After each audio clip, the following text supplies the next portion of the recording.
Welcome to Nocturne Historia. History remembers him simply as Caesar, a name that echoes with the force of empire, conquest, and collapse. From humble patrician roots, Julius Caesar ascended the ranks of a fragile republic torn by civil strife and institutional decay, emerging not only as a conqueror of lands, but as a rewriter of history itself. In the crumbling shadow of Marius and Sulla, Caesar absorbed Rome's harshest lesson, that power belongs not to the cautious, but to the bold. With unmatched military brilliance and political foresight, he carved his place in history, transforming a republic into the foundations of an empire. But to grasp the man's rise, we must first understand the Rome he inherited, a state no longer defined by the austere discipline that had vanquished Carthage, but by complexity, wealth, and instability. By the 1st century BC, the Roman Republic had thrived for centuries under a finely balanced structure. The Senate, 300 aristocrats charged with policy and tradition, consuls elected annually to limit individual authority, and tribunes of the plebs, the people's voice, empowered to veto Senate excess. This elegant system, built to deter tyranny, functioned only so long as Rome's growth remained manageable. But imperial conquest brought wealth that fed inequality. Patricians amassed fortunes, devouring land and labor, while plebeians watched their modest farms disappear, replaced by massive estates worked by foreign slaves. Veterans returned from battle to a homeland that had discarded them. As wealth condensed in the hands of the elite, the Republic's ancient social contract strained to breaking. The nobility, once guardians of civic virtue, now lived as aristocrats of indulgence, opulent homes, decadent feasts, while the Roman Forum filled with voices of despair and outrage. Out of this turbulence rose two figures who would reshape Rome's trajectory: Gaius Marius and Lucius Cornelius Sulla. Marius, of humble birth, revolutionized the military by opening its ranks to the propertyless, granting landless men a new path to status. In doing so, he inadvertently reoriented loyalty. Soldiers now served not the Senate or Rome, but the general who promised them reward. The armies became tools of personal power, and generals the new brokers of destiny. Sulla, in contrast, was patrician and conservative, protector of the old order. The clash between them was inevitable, and when it came, it tore Rome apart. During their brutal civil war, a darkness fell over the Republic.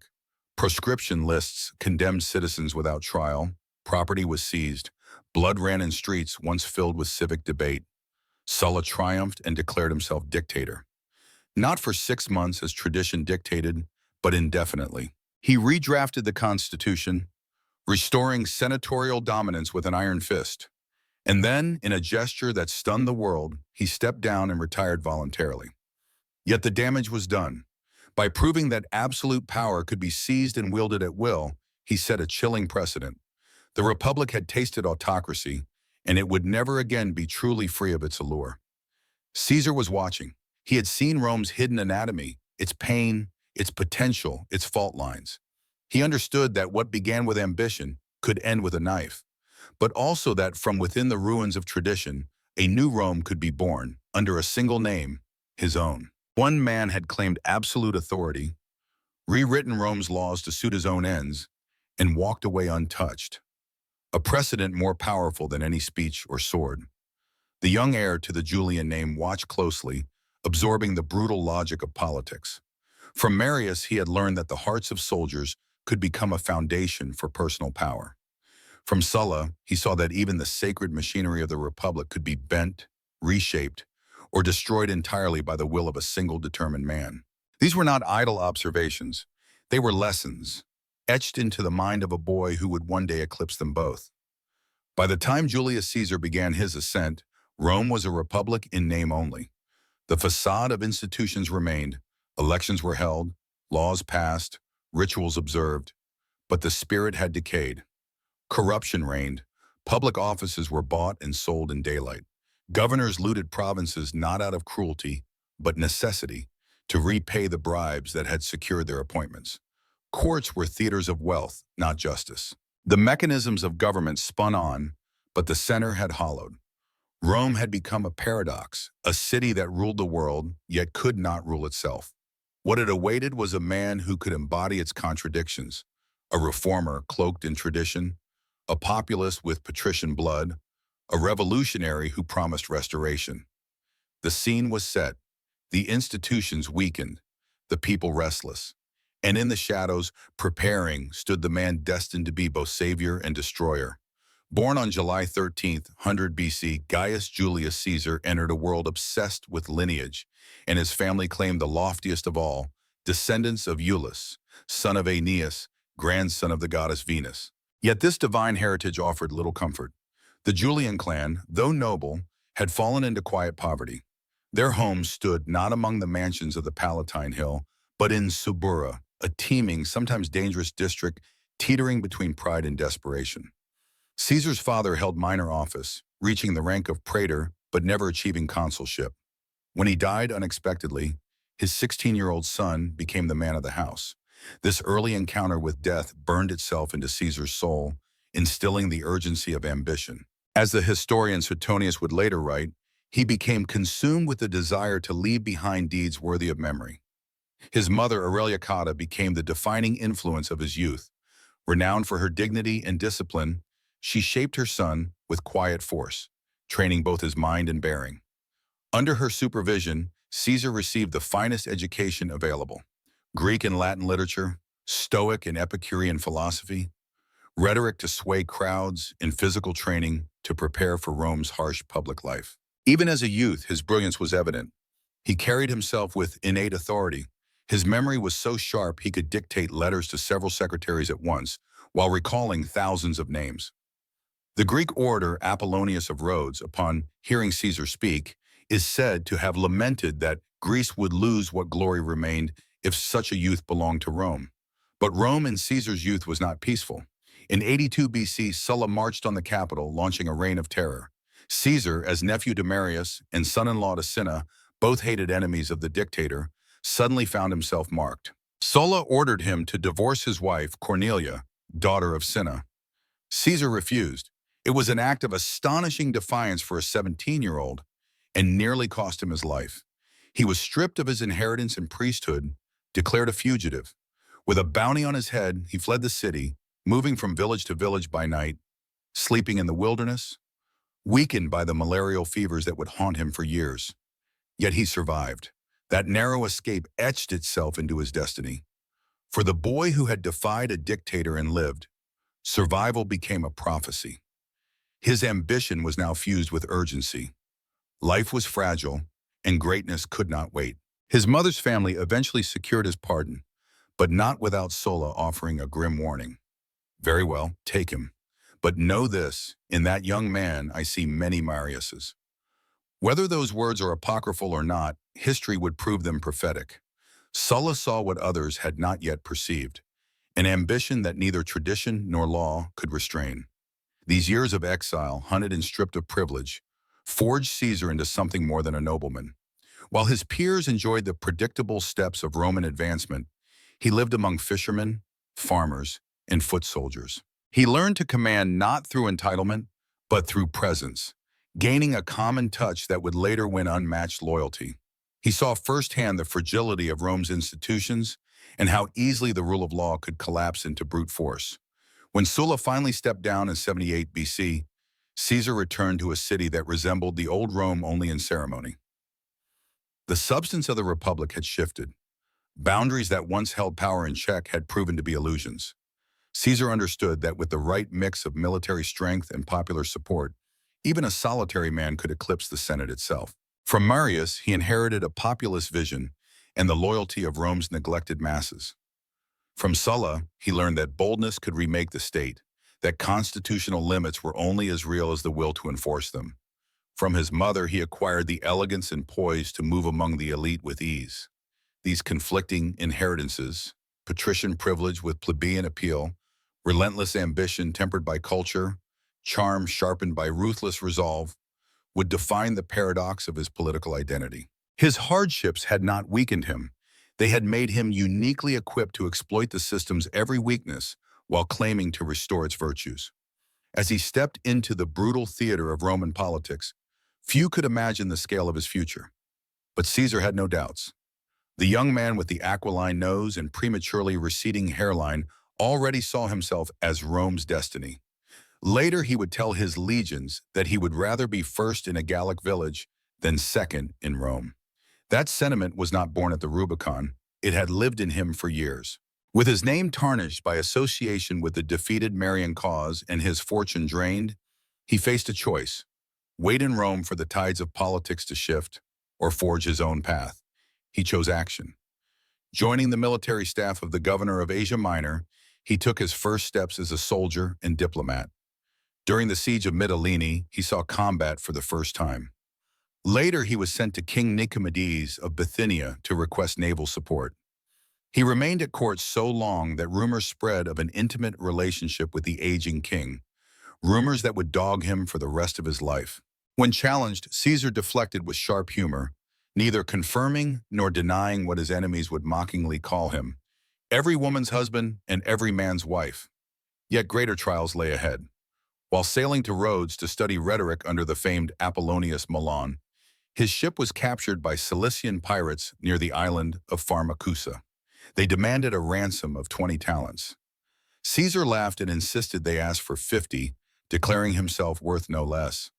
For 38 days he lived among them, reciting poetry, participating in games, even composing speeches. He joked, often and publicly, that he would crucify them all once freed. They laughed. He did not. Upon his release, Caesar wasted no time. He borrowed ships from allies, pursued the pirates, captured them, and fulfilled his threat. He had them crucified. Yet even in vengeance there was calculation. In a gesture of grim mercy, he ordered their throats cut before the crosses were raised. It was a chilling demonstration of two qualities that would define his rise: personal charisma and ruthless efficiency. The Roman world had produced many aristocrats. It had seen many generals.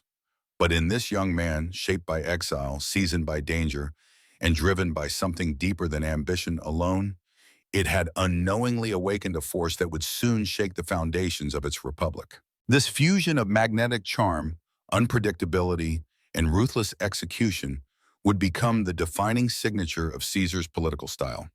When news reached him in 78 BC that Sulla was dead, he returned to Rome with a singular purpose: to begin his ascent. Rome's rigid political ladder, the cursus honorum, expected patience and obedience, starting as quaestor, advancing to aedile, then praetor, and finally consul. But Caesar had no patience for waiting. He took residence not among the patricians of Palatine Hill, but in Suburra, the noisy, vibrant district of the working class, an unmistakable signal of his populist stance.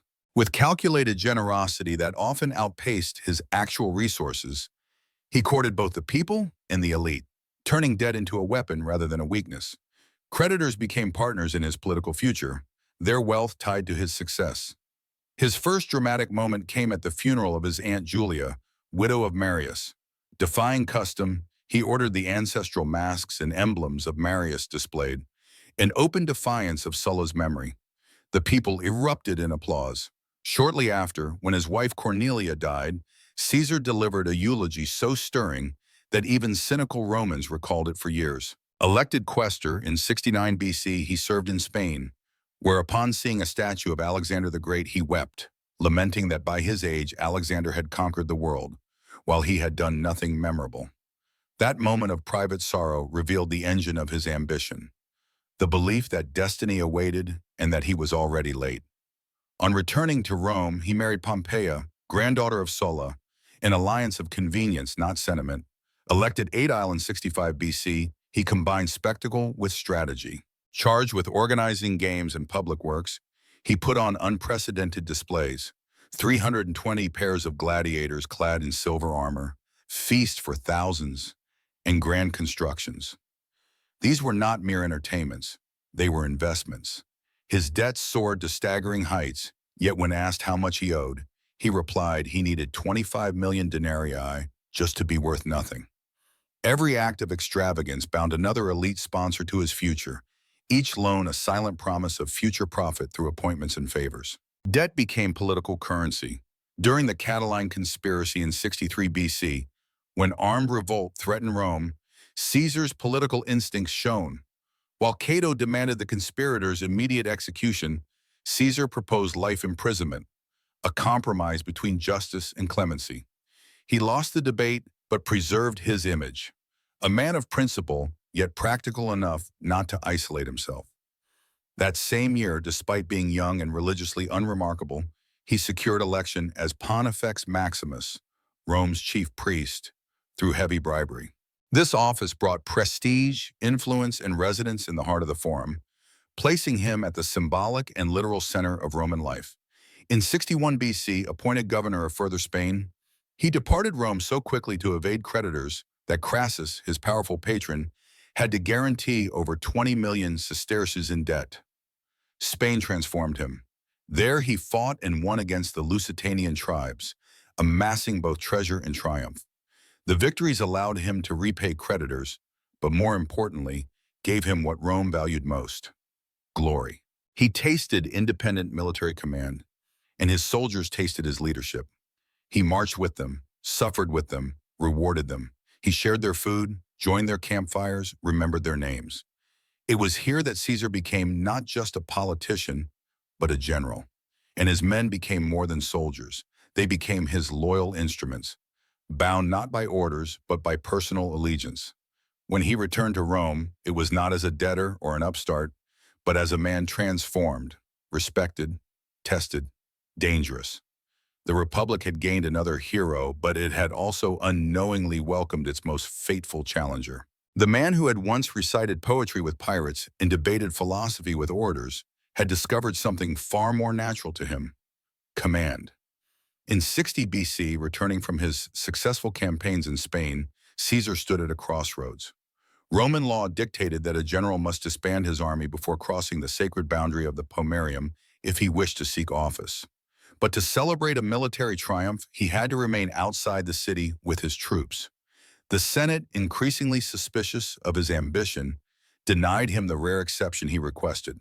It was a test, and Caesar chose power over pageantry. He gave up the triumph, disbanded his army, and entered the city as a private citizen to pursue the consulship. That decision marked the beginning of a transformation not only of his fortunes, but of the Republic itself. To secure the consulship, Caesar orchestrated a political arrangement so audacious that it would shift the balance of Roman power.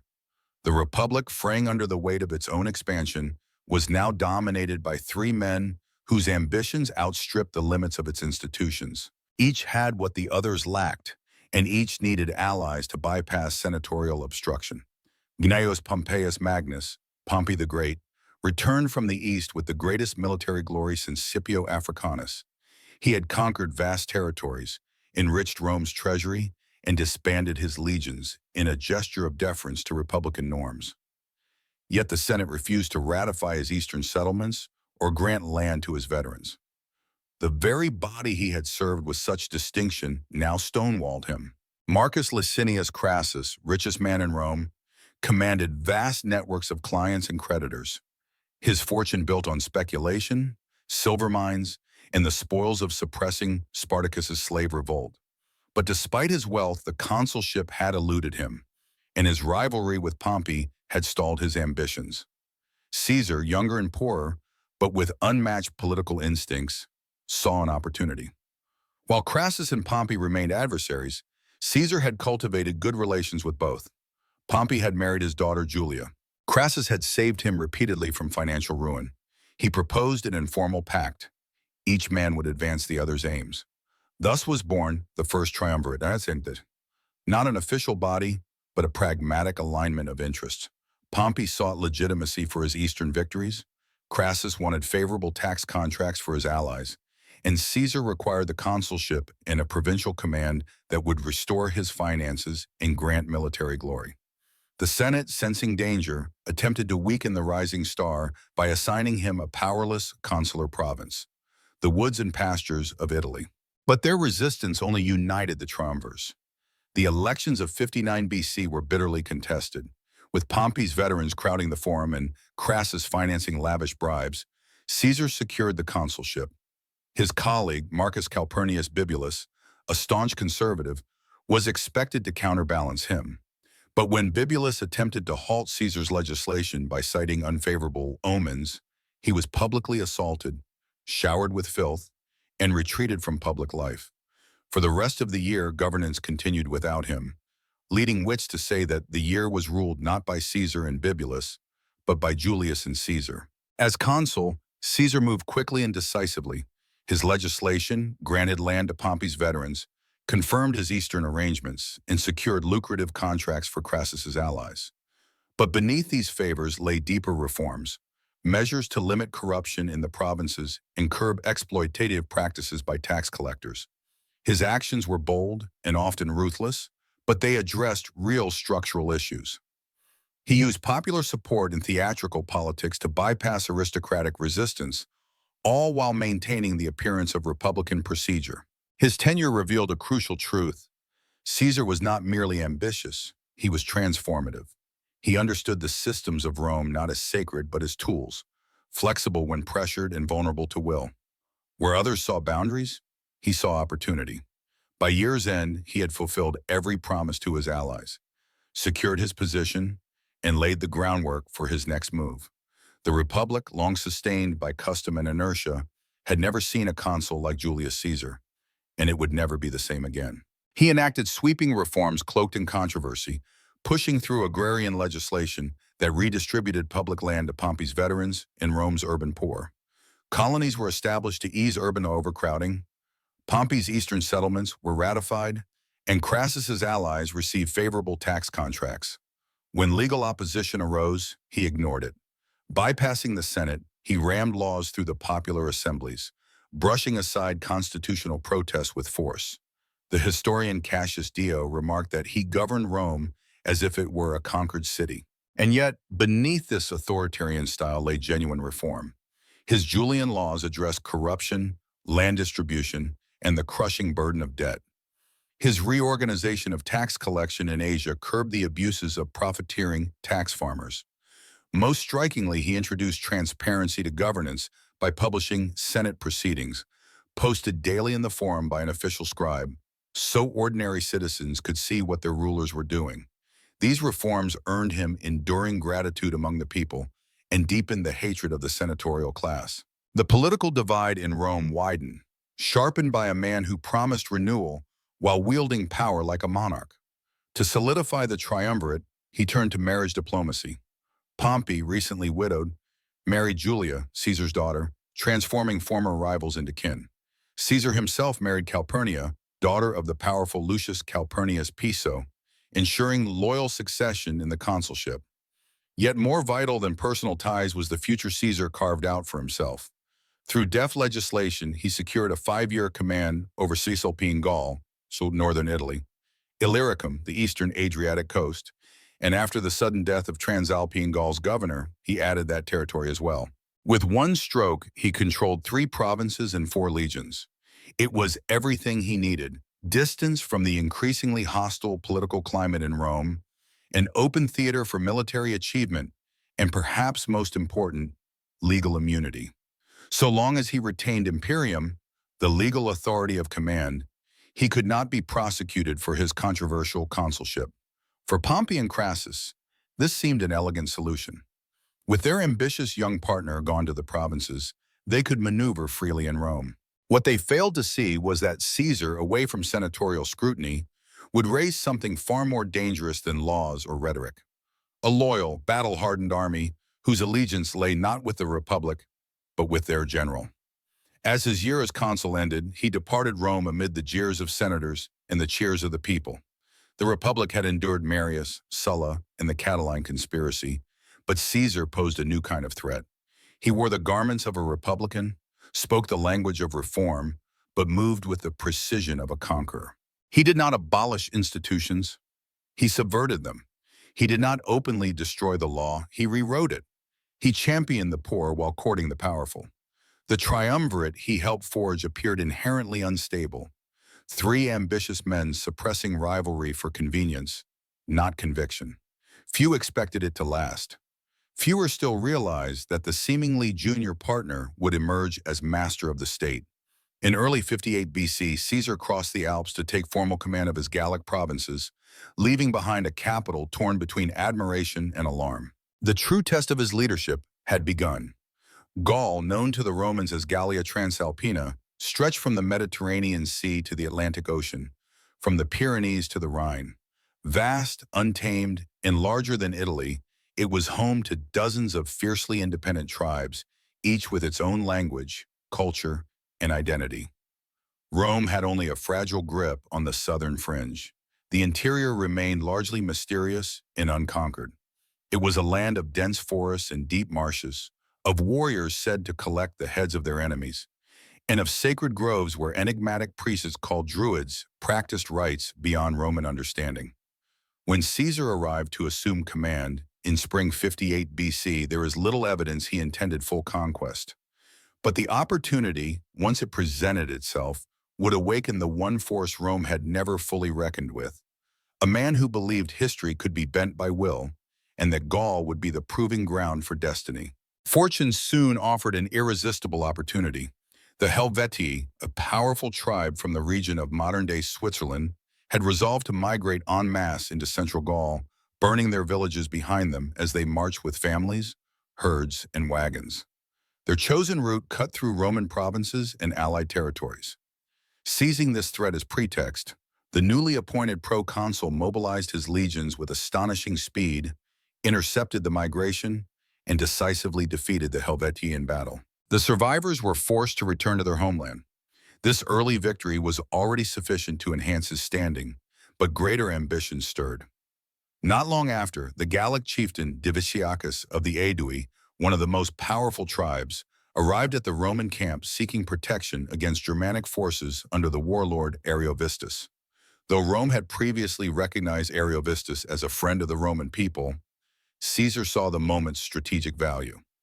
He marched northeast, confronted the German leader in a battle marked by chaos and panic among Roman ranks, and rallied his troops with bold presence and tactical brilliance. Victory was total. In a single season, Caesar had made Rome the dominant power in Gaul and cast himself as both conqueror and protector. More importantly, he had awakened a hidden talent for warfare, a fusion of daring, improvisation, and psychological acuity.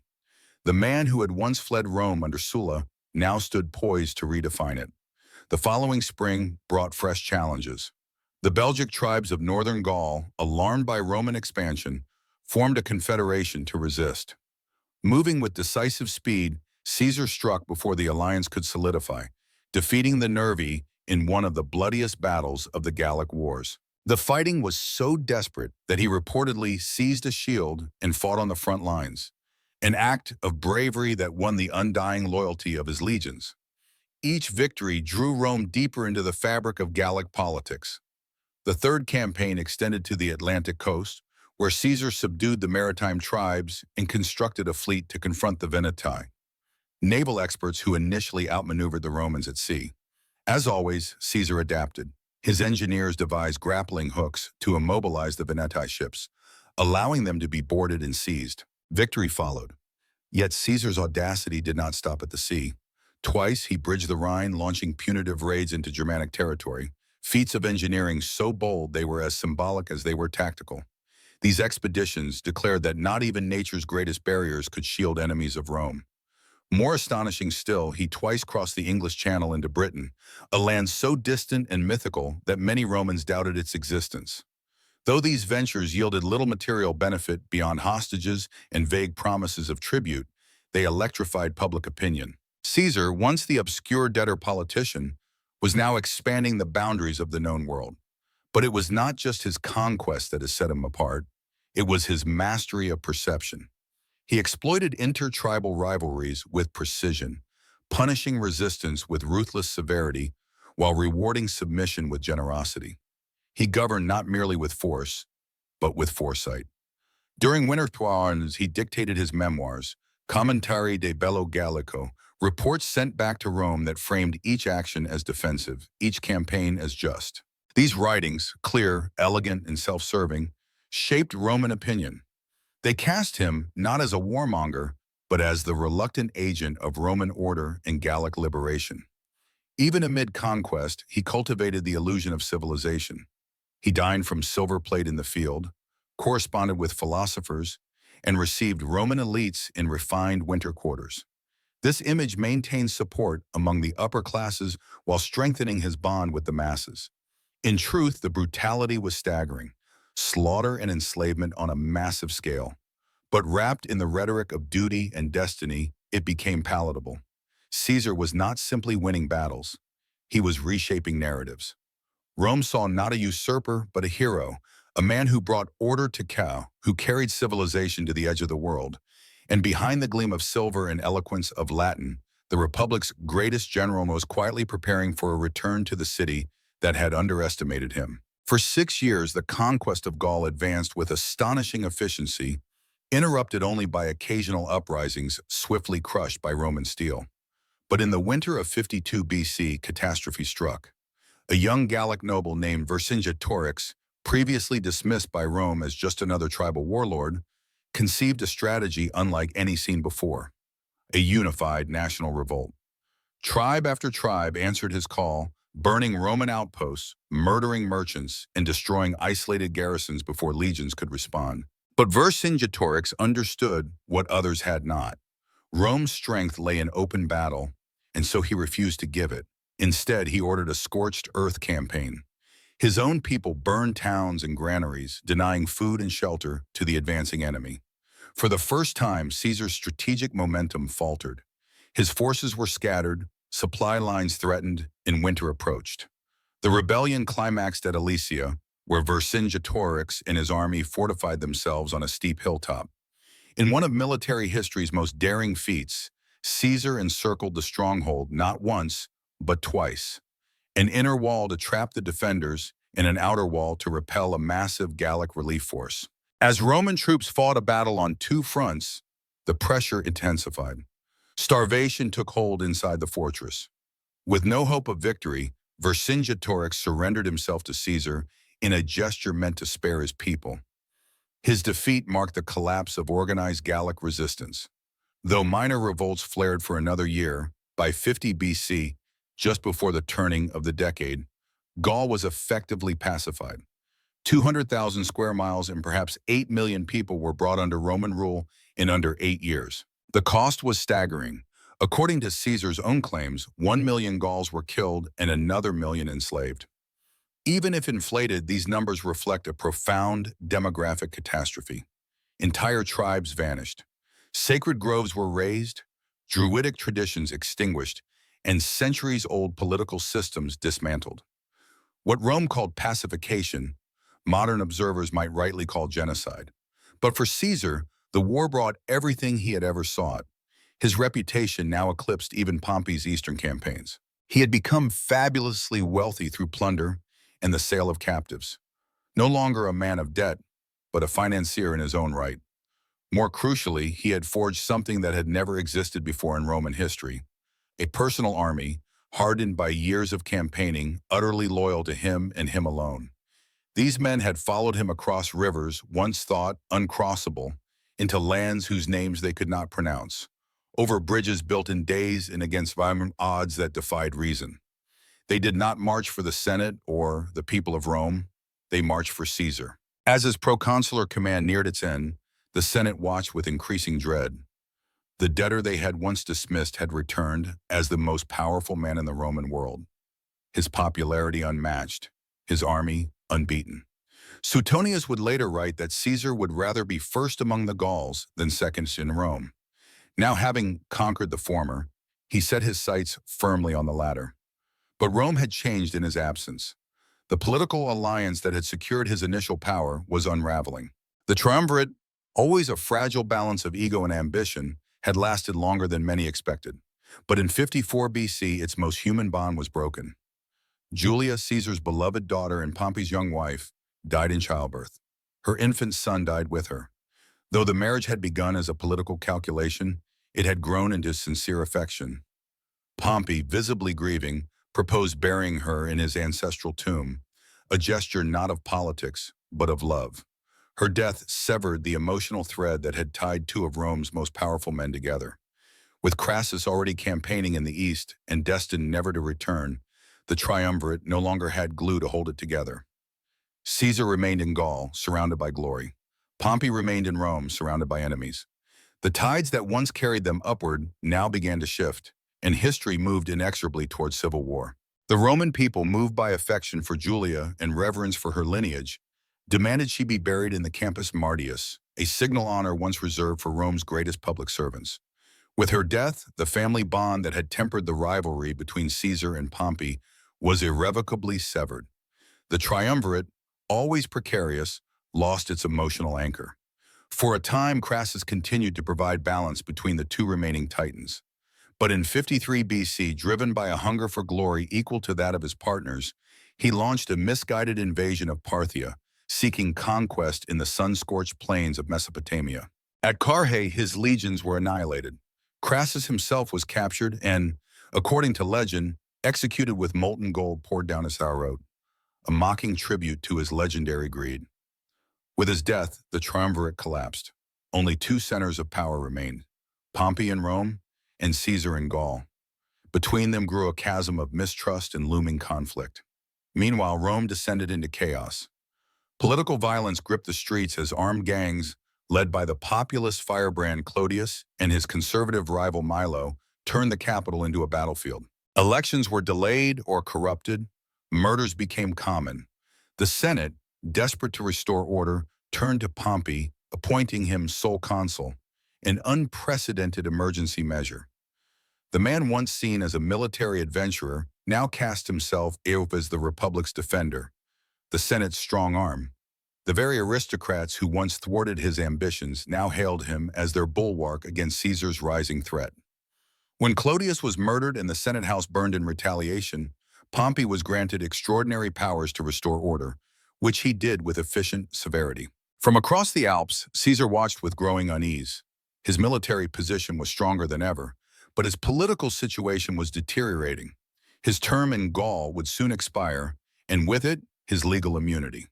Unless he secured immediate election to a second consulship, he would be forced to return to Rome as a private citizen, unprotected, exposed, and surrounded by enemies eager to prosecute him for his actions during his first term.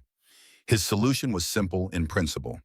He would stand for consul in absentia, maintaining his command until safely elected. Roman law, however, required candidates to be physically present in Rome. Caesar appealed to precedent.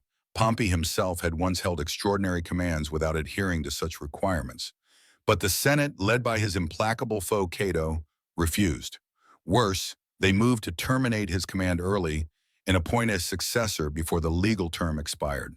The message was unmistakable: disarm and return, or be branded an outlaw.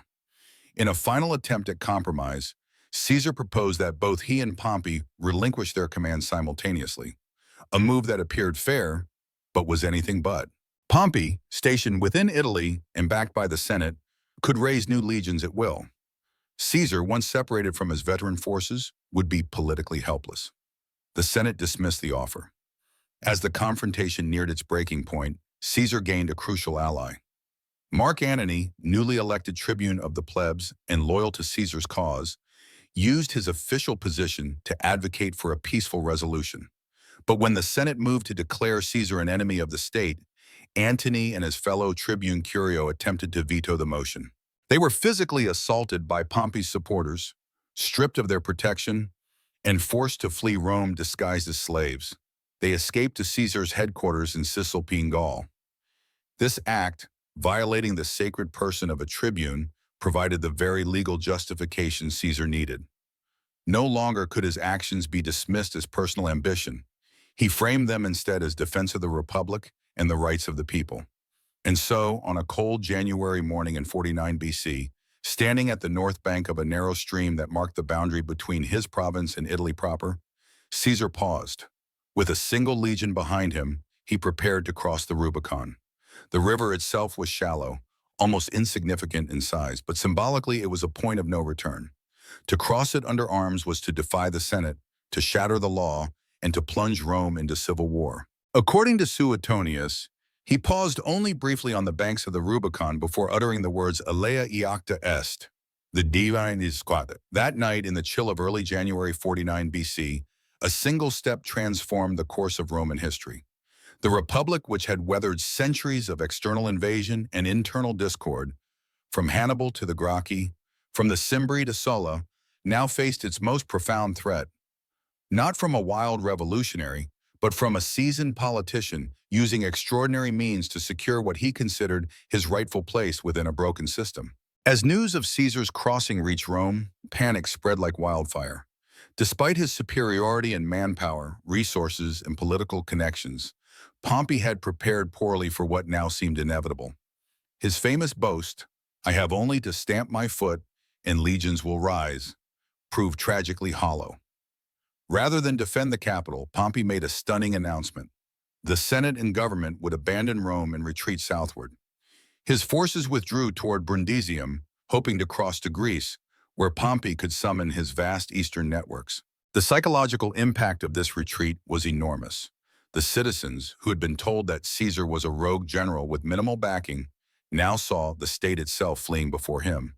Town after town surrendered without resistance. Former enemies sent letters of support. Some of Pompey's own soldiers defected to Caesar's banner. The man Cato had mocked as an unprincipled debtor, the man Rome's elite had ridiculed as a dangerous populist, now advanced through Italy unchallenged.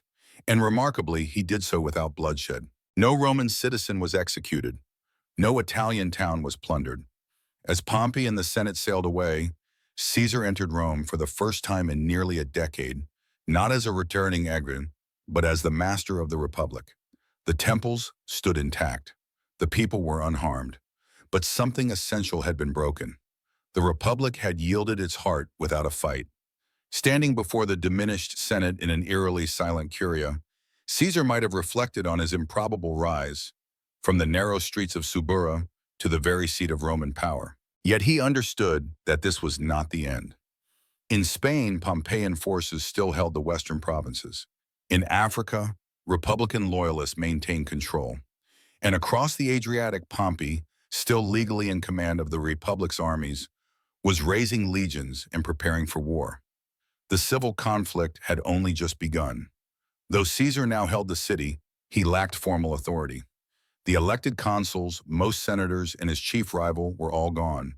Popular support could bolster him, but it would not suffice to govern. With characteristic pragmatism, he moved carefully.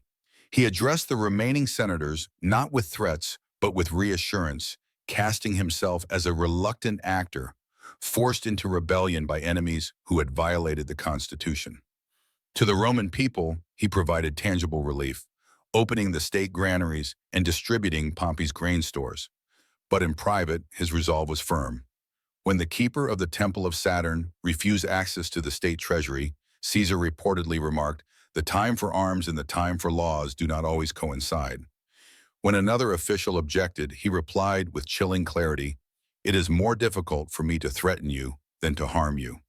The temple's vaults, untouched even during Hannibal's invasion, were opened, and the Republic's emergency reserves were seized to finance his campaign. Yet unlike Sulla, who had unleashed a wave of proscriptions and executions upon entering Rome, Caesar extended clemency to his enemies.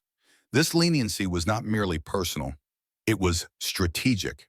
Every senator spared became proof of his moderation.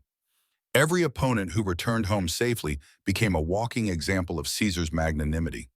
He was reshaping not only the political map, but the narrative itself. Caesar did not claim power through terror. He cloaked it in legality, mercy, and necessity.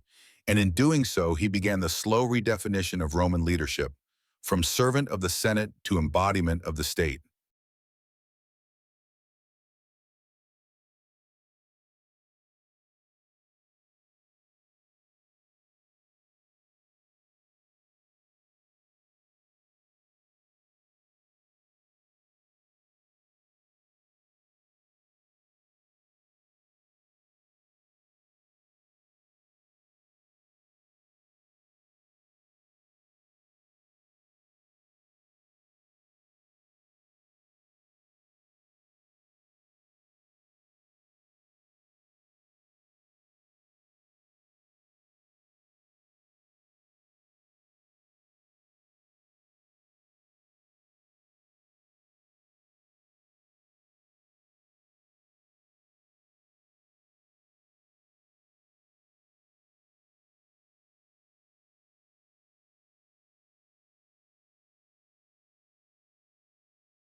Each act of clemency widened the gulf between Pompeian propaganda, which painted Caesar as a bloodthirsty tyrant, and the reality experienced by Romans who saw in him a measured and merciful leader. But his greatest challenge was not in public perception. It was military. Pompey still held overwhelming advantages: command of the sea, control of the wealthy eastern provinces, and the legal legitimacy of the Senate and consuls at his side. More dangerously, 7 experienced legions loyal to Pompey remained stationed in Spain under the command of capable lieutenants, Afranius and Petreius, posing a threat of invasion from the west, even as Pompey prepared to advance from the east. Faced with this two-front danger, Caesar made a decision that astonished contemporaries. "I go to fight an army without a general," he declared. "Later, I shall return to fight a general without an army." Leaving Mark Antony in charge of Italy, he marched west into Spain before Pompey could consolidate his forces. What followed revealed Caesar's military genius at its most refined. Rather than risk a costly frontal assault near Ilerda, where the Pompeians were deeply entrenched, Caesar engaged in a series of masterful maneuvers that cut their supply lines and access to water. When sudden rains temporarily restored the enemy's resources, he responded with an engineering feat, building rafts to establish a fortified bridgehead across the swollen river that divided the two camps. He forced a surrender without a pitched battle. Treating the defeated legions with generosity, he won over many to his cause. While Caesar campaigned in Spain, his supporters in Rome named him dictator, a position with deep constitutional roots, granted in times of emergency. Upon his return, he held the office just long enough to oversee his own election as consul, securing legality for his continued command. Then, true to precedent, he resigned the dictatorship. This careful choreography, upholding republican forms while reshaping their substance, defined Caesar's political method. With Spain pacified and Italy secure, he turned to face Pompey directly. The odds were formidable. Pompey had gathered 9 legions in Greece, reinforced by auxiliaries from eastern client kingdoms. His naval dominance made any seaborne invasion perilous. In early winter, Caesar mustered his forces at Brundisium on the heel of Italy. With insufficient ships to transport his full army and Pompey's fleet controlling the Adriatic, conventional wisdom urged delay until spring. Caesar, ever the gambler, rejected delay. He boarded the first transport himself, leading the initial contingent across stormy winter waters to establish a beachhead at Palaesti on the coast of Epirus. The risky crossing succeeded, but half of his army, including critical reinforcements, remained trapped in Italy under Mark Antony, blocked by Pompey's ships. For months, Caesar's position grew precarious. Supplies dwindled. Pompey, with numerical superiority, maneuvered to cut Caesar off from resources. At Dyrrhachium, the two armies constructed vast siege works, an architectural stalemate. Caesar attempted to encircle Pompey's larger force. Pompey countered with breakout attempts. Eventually, Pompey spotted a weakness in Caesar's lines and launched a devastating assault. Caesar suffered his first major defeat of the war. His army barely escaped, withdrawing eastward with morale shaken and prospects dimming. Pompey's officers urged him to press the advantage and end the war. But Pompey, cautious by nature and encouraged by his strategy of attrition, hesitated. He preferred to wear Caesar down, avoiding a direct clash. Yet political pressure mounted. His senatorial allies, brimming with overconfidence and eager to reclaim Rome, demanded a final reckoning. Pompey, needing to maintain cohesion within his fractious coalition, reluctantly agreed to battle. In the summer of 48 BC, near the plains of Pharsalus in central Greece, the two greatest generals of the Roman age finally prepared to face each other. The stage was set not only for the most consequential battle of the Civil War, but for a decisive moment in the fate of the Republic itself. Pompey commanded nearly twice as many infantry and far superior cavalry at Pharsalus. Confident in a crushing victory, he planned a massive flanking maneuver using his horsemen to envelop Caesar's smaller army. But Caesar, ever the adaptive strategist, anticipated this very tactic. In a bold and unconventional move, he pulled select cohorts from his third line to form a hidden fourth, a reserve force specifically trained to counter cavalry. As the battle commenced, Pompey's cavalry succeeded initially, driving back the outnumbered Roman horsemen. But when they pursued the fleeing riders, Caesar's hidden fourth line emerged. Armed not to throw their pila, but to stab upward at the faces of oncoming horsemen, they created chaos. This sudden counterattack shattered the momentum of Pompey's cavalry, exposing his right flank. Caesar's infantry, disciplined and relentless, seized the moment, encircling the disoriented enemy. At the peak of crisis, Pompey, the conqueror of the East once hailed as the new Alexander, collapsed into indecision. While his legions still fought, he withdrew to his camp, leaving command to unravel in his absence. When Caesar's forces stormed the camp, Pompey fled, shedding his general's cloak for a commoner's disguise. It was a total rout. Yet even in victory, Caesar's soldiers exercised restraint, many recognizing former comrades from the Spanish campaign. Caesar's policy of clemency reached its symbolic peak when he pardoned high-profile enemies, including Marcus Junius Brutus, whose father had been executed on Pompey's orders during a prior civil war. Pompey, desperate, fled to Egypt, believing he would find safety with the young King Ptolemy XIII, whose father he had once supported. But it was a fatal error. The Achaean court, fearful of Caesar's reaction, saw betrayal as safer than loyalty. When Caesar arrived in Alexandria days later, he was greeted not by his rival, but by a court official bearing Pompey's severed head. According to Plutarch, Caesar recoiled and wept at the brutal indignity visited upon a once great Roman. Whether those tears reflected genuine sorrow or political theater is unknowable, but his actions spoke volumes. He ordered full funeral rites for Pompey's remains and condemned those responsible for the murder, an act that suggested both political wisdom and lingering respect for his defeated adversary. With Pompey's death, the central duel of the Civil War had ended, yet the struggle for control was far from over. Pompeian loyalists still held power in Africa and Spain, but now Caesar faced a new, entirely different challenge, not from senators or soldiers, but from the volatile intrigues of Egypt's royal court and a young queen named Cleopatra. Alexandria rose like a white jewel above the blue Mediterranean, a city of marble colonnades, broad avenues, and the greatest library in the ancient world. When Caesar entered the city with only 4,000 men in pursuit of Pompey, he discovered a kingdom on the brink of civil war. Ptolemy XIII, barely a teenager, ruled jointly with his older sister and wife, Cleopatra VII, under the terms of their father's will. Their partnership had fractured. Cleopatra, forced into exile, lingered on the fringes while the boy king's court, dominated by the eunuch Pothinus and the general Achillas, sought to consolidate control. These advisors had misread Caesar entirely. They imagined him a guest to manipulate. But Caesar entered the palace not as a visitor, but as the arbiter of succession, confident, authoritative, and unmistakably Roman. He summoned both siblings to appear before him as consul of the Republic, representative of Egypt's patron power. Ptolemy arrived in full ceremonial splendor, flanked by advisors and soldiers. Cleopatra, forbidden from the palace, turned to theatrical ingenuity. Conceiving a dramatic entrance, she had herself smuggled across the palace grounds, concealed in a linen sack or rolled in a carpet, accounts vary, and presented directly to Caesar's private quarters. This gesture, half political assertion, half seduction, was calculated to captivate the Roman general. And it did. That night, history pivoted not through bloodshed, but through charm, spectacle, and the ambitions of a queen who understood the uses of myth as well as power.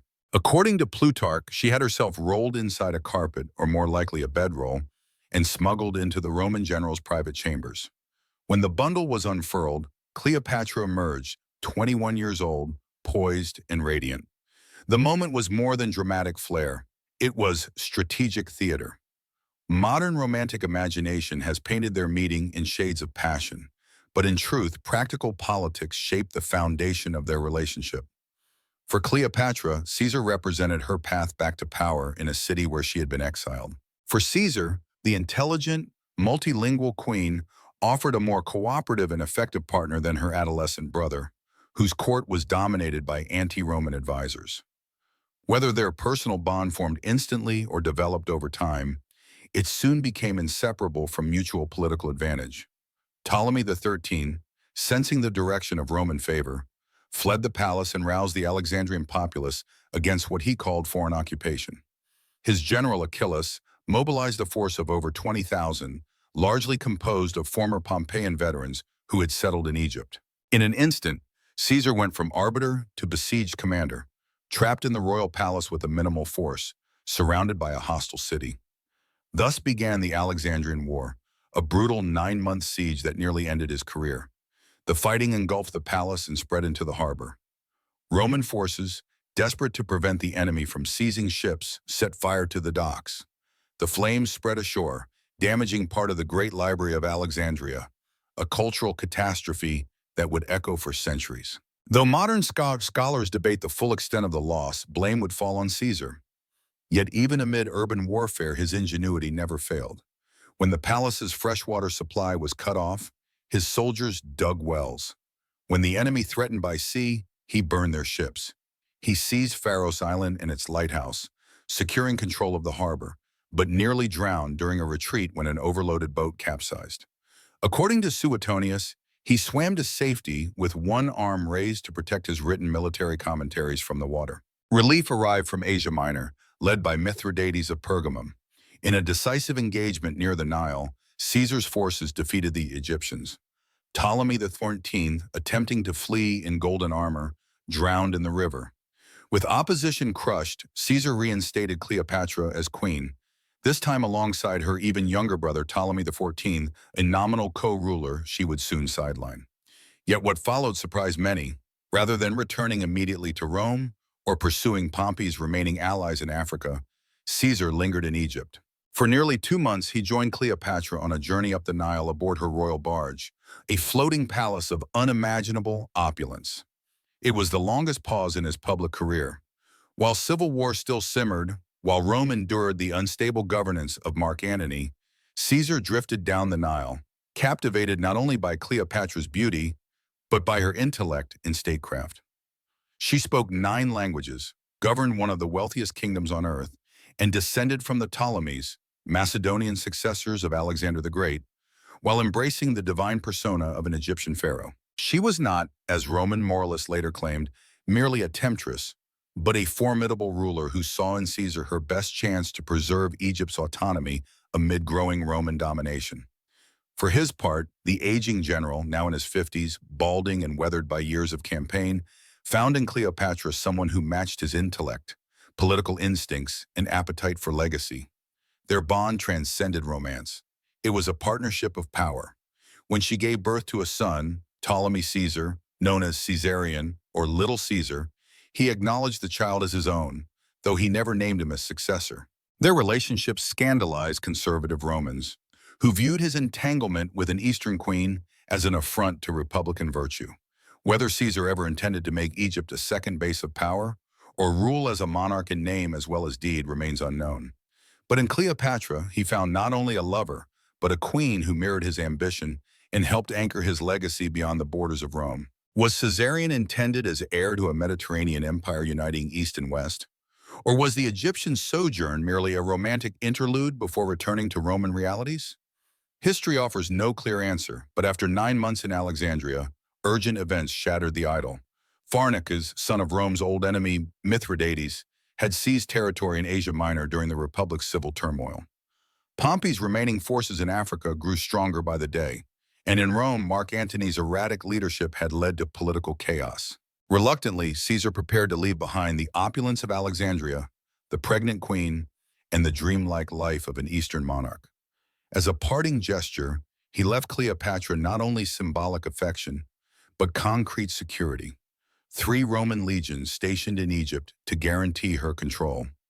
With this garrison, her position became unassailable, and Egypt itself, though officially independent, became a de facto Roman protectorate. In the spring of 47 BC, Caesar's galley departed Alexandria's great harbor, but he left behind more than a lover and unborn child.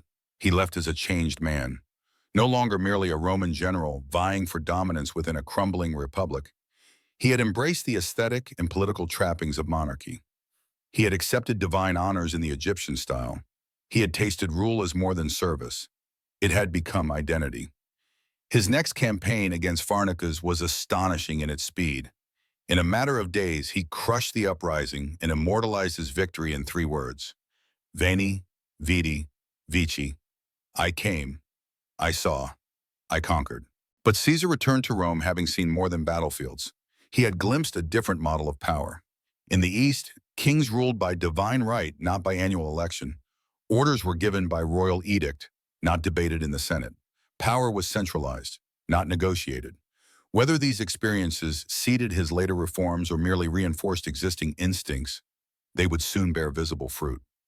The Rome he returned to in autumn 47 BC was not the Rome he had left. Mark Antony, his appointed representative, had allowed unrest to fester. The radical tribune, Dolabella, proposed wholesale debt cancellation, throwing creditors and debtors into violent conflict. Veterans in Campania mutinied, furious over unpaid promises. Pompey's sons had regrouped in Africa, raising an army bent on revenge. Caesar responded with characteristic clarity. The mutinous legions fell silent when he arrived unannounced. Addressing them not as soldiers but as quirites, civilians, he humiliated them, stripping away the honor they valued most. Ashamed, they begged for reinstatement. He accepted with theatrical reluctance, knowing he would need them for future campaigns. In Rome, he suppressed Dolabella's extreme debt proposals, but did not ignore the crisis. Instead, he introduced moderate reforms. Accrued interest was canceled, and property values were recalculated to pre-war levels for repayment. This compromise alienated radicals and hardliners alike, but appeased the moderate majority. It was classic Caesar, resolute, pragmatic, politically surgical.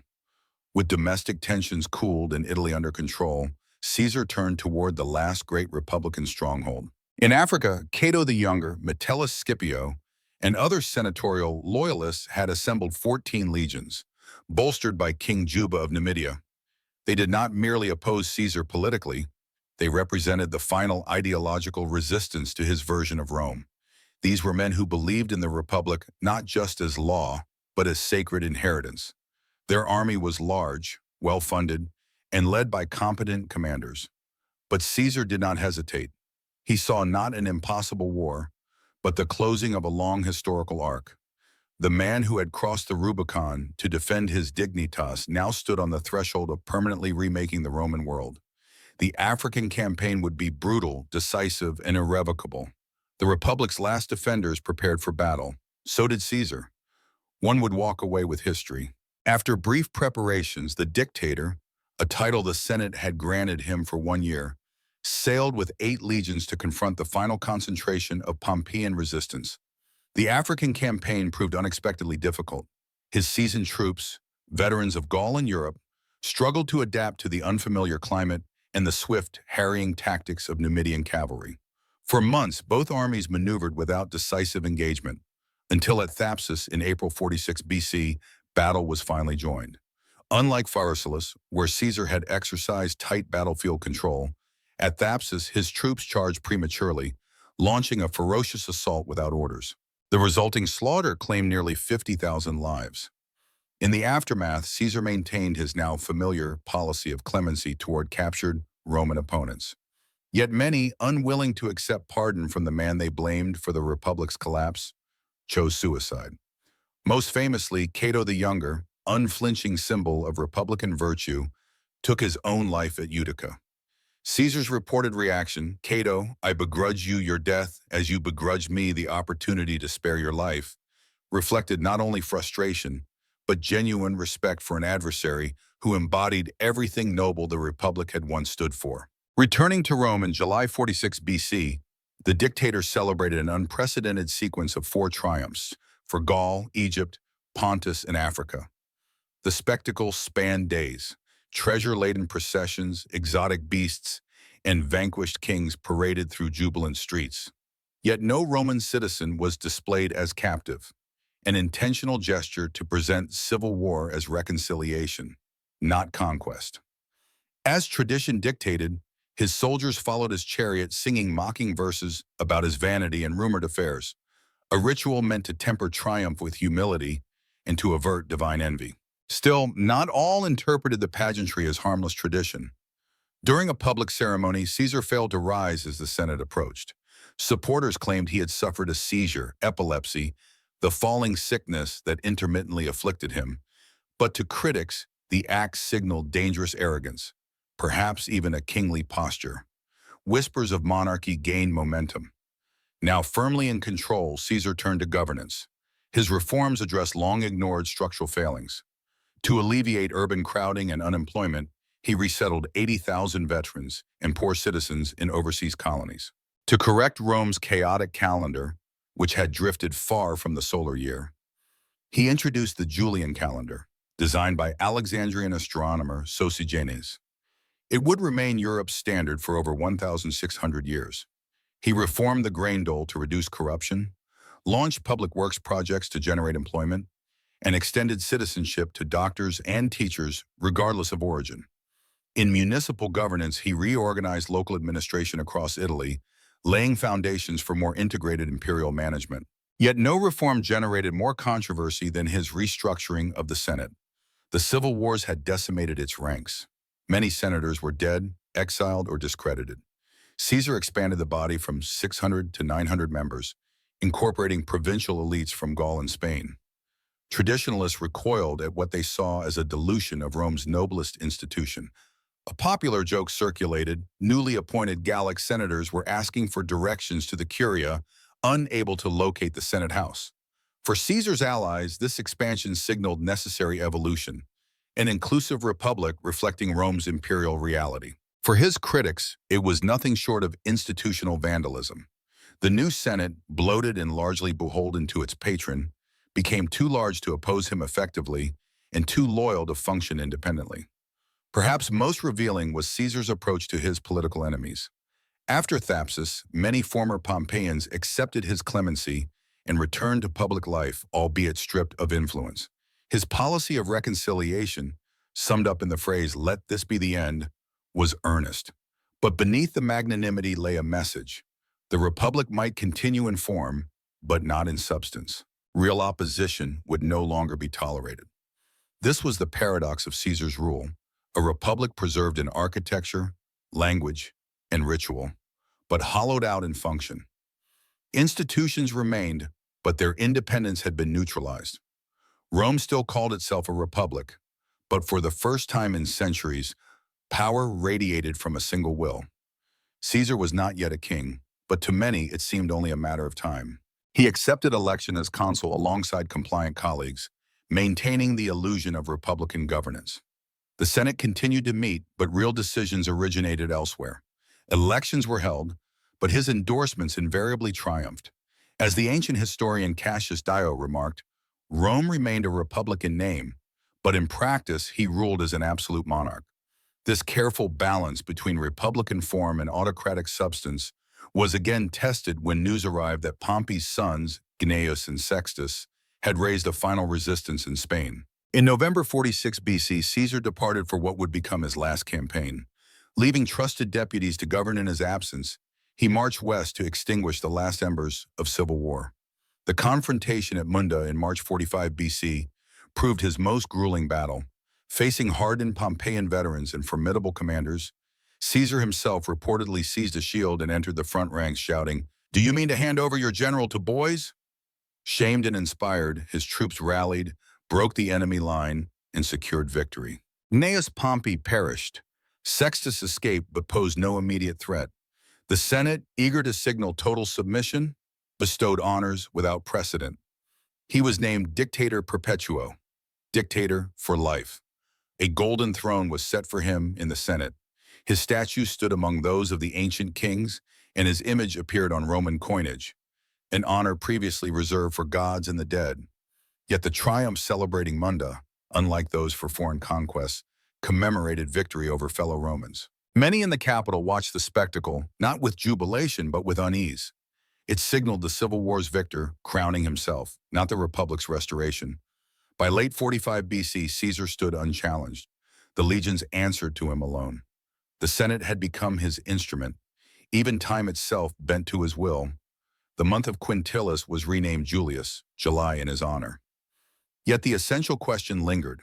Would the Republic be restored, or would it be replaced by a new form of monarchy, camouflaged in Republican ritual? His own intentions remained deliberately opaque. He refused the title king, but gathered powers indistinguishable from royalty. Plans for a vast eastern campaign against Parthia were already underway. An expedition meant not only to avenge Crassus, but to match Alexander the Great's conquests. Yet as he planned empire, danger grew at home. Within the Senate and among his former adversaries, many of whom he had personally pardoned, a conspiracy was forming. These men did not kill him for what he had done, but for what they feared he would become. The challenge he now faced was not military, but political. Conquering an empire had rules. Governing one within republican institutions required navigating contradiction. In the final months of 45 BC, Caesar outlined an audacious program to remake the Roman state. He launched a full census of the Republic, the first systematic attempt to quantify its population, resources, and wealth. He commissioned a comprehensive map of the empire, employing Greek surveyors to measure the great roads radiating from Rome, a project that would lay the foundations of imperial administration. In Rome, his building projects were both practical and symbolic. He drained the malarial Pontine marshes to create fertile farmland. He initiated the reconstruction of Carthage and Corinth, once destroyed by Roman arms, now revived by Roman ambition. These acts signaled not just renewal, but rebirth. A new Roman order was emerging, led not by a senate of equals, but by a single guiding will. Yet as his power grew, so did the perception that he had crossed the invisible line between leader and monarch. His clemency had won him praise, but also suspicion. His reforms impressed, yet they also unsettled a class accustomed to shared power. The paradox at the heart of his rule sharpened. He claimed to restore the republic, but governed as its replacement. The question now was not whether he would be assassinated, but when, and whether Rome would follow him into monarchy or return, bloodied but unbowed, to its ancient ideals. He expanded the Forum with a magnificent new plaza dominated by a temple to Venus Genetrix, divine ancestress of the Julian line. He commissioned a grand public library under the guidance of the scholar Varro and laid ambitious plans to divert the Tiber River, aiming to create a deep-water port at Ostia, a vision realized only generations later. These public works reflected his pragmatism, material benefits over abstract ideology. Yet alongside these civic projects emerged unmistakably monarchical signals. He began appearing in public adorned in triumphal garb, typically reserved for single-day ceremonies. His likeness graced coins alongside titles and symbols historically linked to kingship. Statues of him stood among Rome's legendary monarchs, one bearing the inscription, "To the Unconquerable God." Foreign delegations were received as he sat on a golden throne, unmoved even as the full Senate approached, a gesture that, according to Suetonius, ignited indignation among even loyalists. When Mark Antony offered him a diadem during the Lupercalia festival in February 44 BC, he dramatically refused. Yet to many observers, the scene seemed less a rejection than a rehearsal, a probe into the public's appetite for monarchy. His legislative reforms likewise exposed the growing contradiction between republican veneer and centralized rule. He restricted jury service to senators and equites, curtailed governors' terms to combat corruption, standardized provincial administration, and regulated guilds to protect public services. Though each measure addressed real inefficiencies, all quietly expanded executive authority. Most provocative of all, he broadened citizenship and Senate inclusion to provincials from Gaul and Spain. Traditionalists sneered at these new senators as foreigners in togas, unfamiliar with the Senate House. But the dictator envisioned Rome not as overlord of subjugated peoples, but as nucleus of a shared Mediterranean civilization. It was an inclusive vision, idealistic and calculated. It bound distant regions to Rome's destiny while eroding the exclusive power of aristocratic elites. His economic policies followed a similar pattern. He partially alleviated crushing debts, enough to placate the poor, not so far as to collapse confidence. Creditors grumbled, radicals fumed. He settled veterans in new colonies, easing urban pressure and planting loyal outposts across the empire. He reformed coinage for monetary stability while consolidating control over currency. His personal style combined populist accessibility with imperial confidence. He dined with citizens of all classes, welcomed petitioners freely, tolerated open criticism, even allowing Cicero to publish a eulogy for Cato. Yet behind this tolerance lay uncompromising control. Senators were compelled to swear oaths affirming all his past and future acts, a demand incompatible with any notion of republican independence. His religious policies, too, carried the stamp of calculated ambiguity. Though Pontifex Maximus, he voiced skeptical opinions in private. Reportedly, he scoffed at belief in the afterlife during a Senate debate, scandalizing pious members. Yet publicly, he embraced divine imagery, tracing his lineage to Venus and permitting depictions of himself with semi-divine features. It was this blend of skeptical intellect and mythic self-fashioning that defined his final months. The Republic's structure had collapsed under its own contradictions. Civil war had proven that the Senate incapable of managing an empire, but no coherent replacement had emerged. Caesar's rule thus became an experiment, the preservation of republican form masking the substance of monarchy. By early 44 BC, he seemed invincible. Named Dictator Perpetuo by the Senate, his authority was without term or rival. His statue stood as the Temple of Quirinus, Rome's founder deity, labeled to the invincible god. The Senate and assemblies functioned, but no longer as balancing institutions. Rome had entered a new political era, not by design but by necessity, and at its center stood one man testing the limits of political imagination and historical memory. The Republic had not been overthrown in a night. It had dissolved slowly, worn away by decades of dysfunction, then replaced, not with tyranny, but with a singular figure who offered order amid chaos. Yet in doing so, he raised the question no Roman could ignore. If Rome's future now rested on one man, what would happen the day that man fell? Coins bearing his portrait, once a privilege reserved only for gods and symbolic personifications, signaled his near-divine status. Foreign kings addressed him with royal titles, and his word alone carried the weight of law. As spring approached, he orchestrated a bold new campaign, a massive eastern expedition against the Parthian Empire, aiming to avenge Crassus's devastating loss at Carrhae, secure the Roman frontier, and perhaps even push toward India. With characteristic precision, he assembled 16 legions and 10,000 cavalry, prepared for a campaign projected to last 3 years. Before departing, he meticulously planned the administrative structure in his absence. Loyalists were appointed to critical offices years in advance, effectively halting electoral competition. Mark Antony would serve as consul, Lepidus as master of horse, while other allies filled roles as praetors and within an enlarged Senate now populated with provincials and pardoned enemies, offering a facade of Republican continuity. His impending departure brought forth the question of succession, subtly confirming the monarchical dimension of his authority. His grandnephew and adopted heir, Gaius Octavius, later known as Augustus, remained in Rome receiving a political education and gradual exposure to public affairs. Promising young men, including Marcus Junius Brutus, whose life he had spared at Pharsalus, were granted responsibilities, forming a reserve of possible successors should he fall.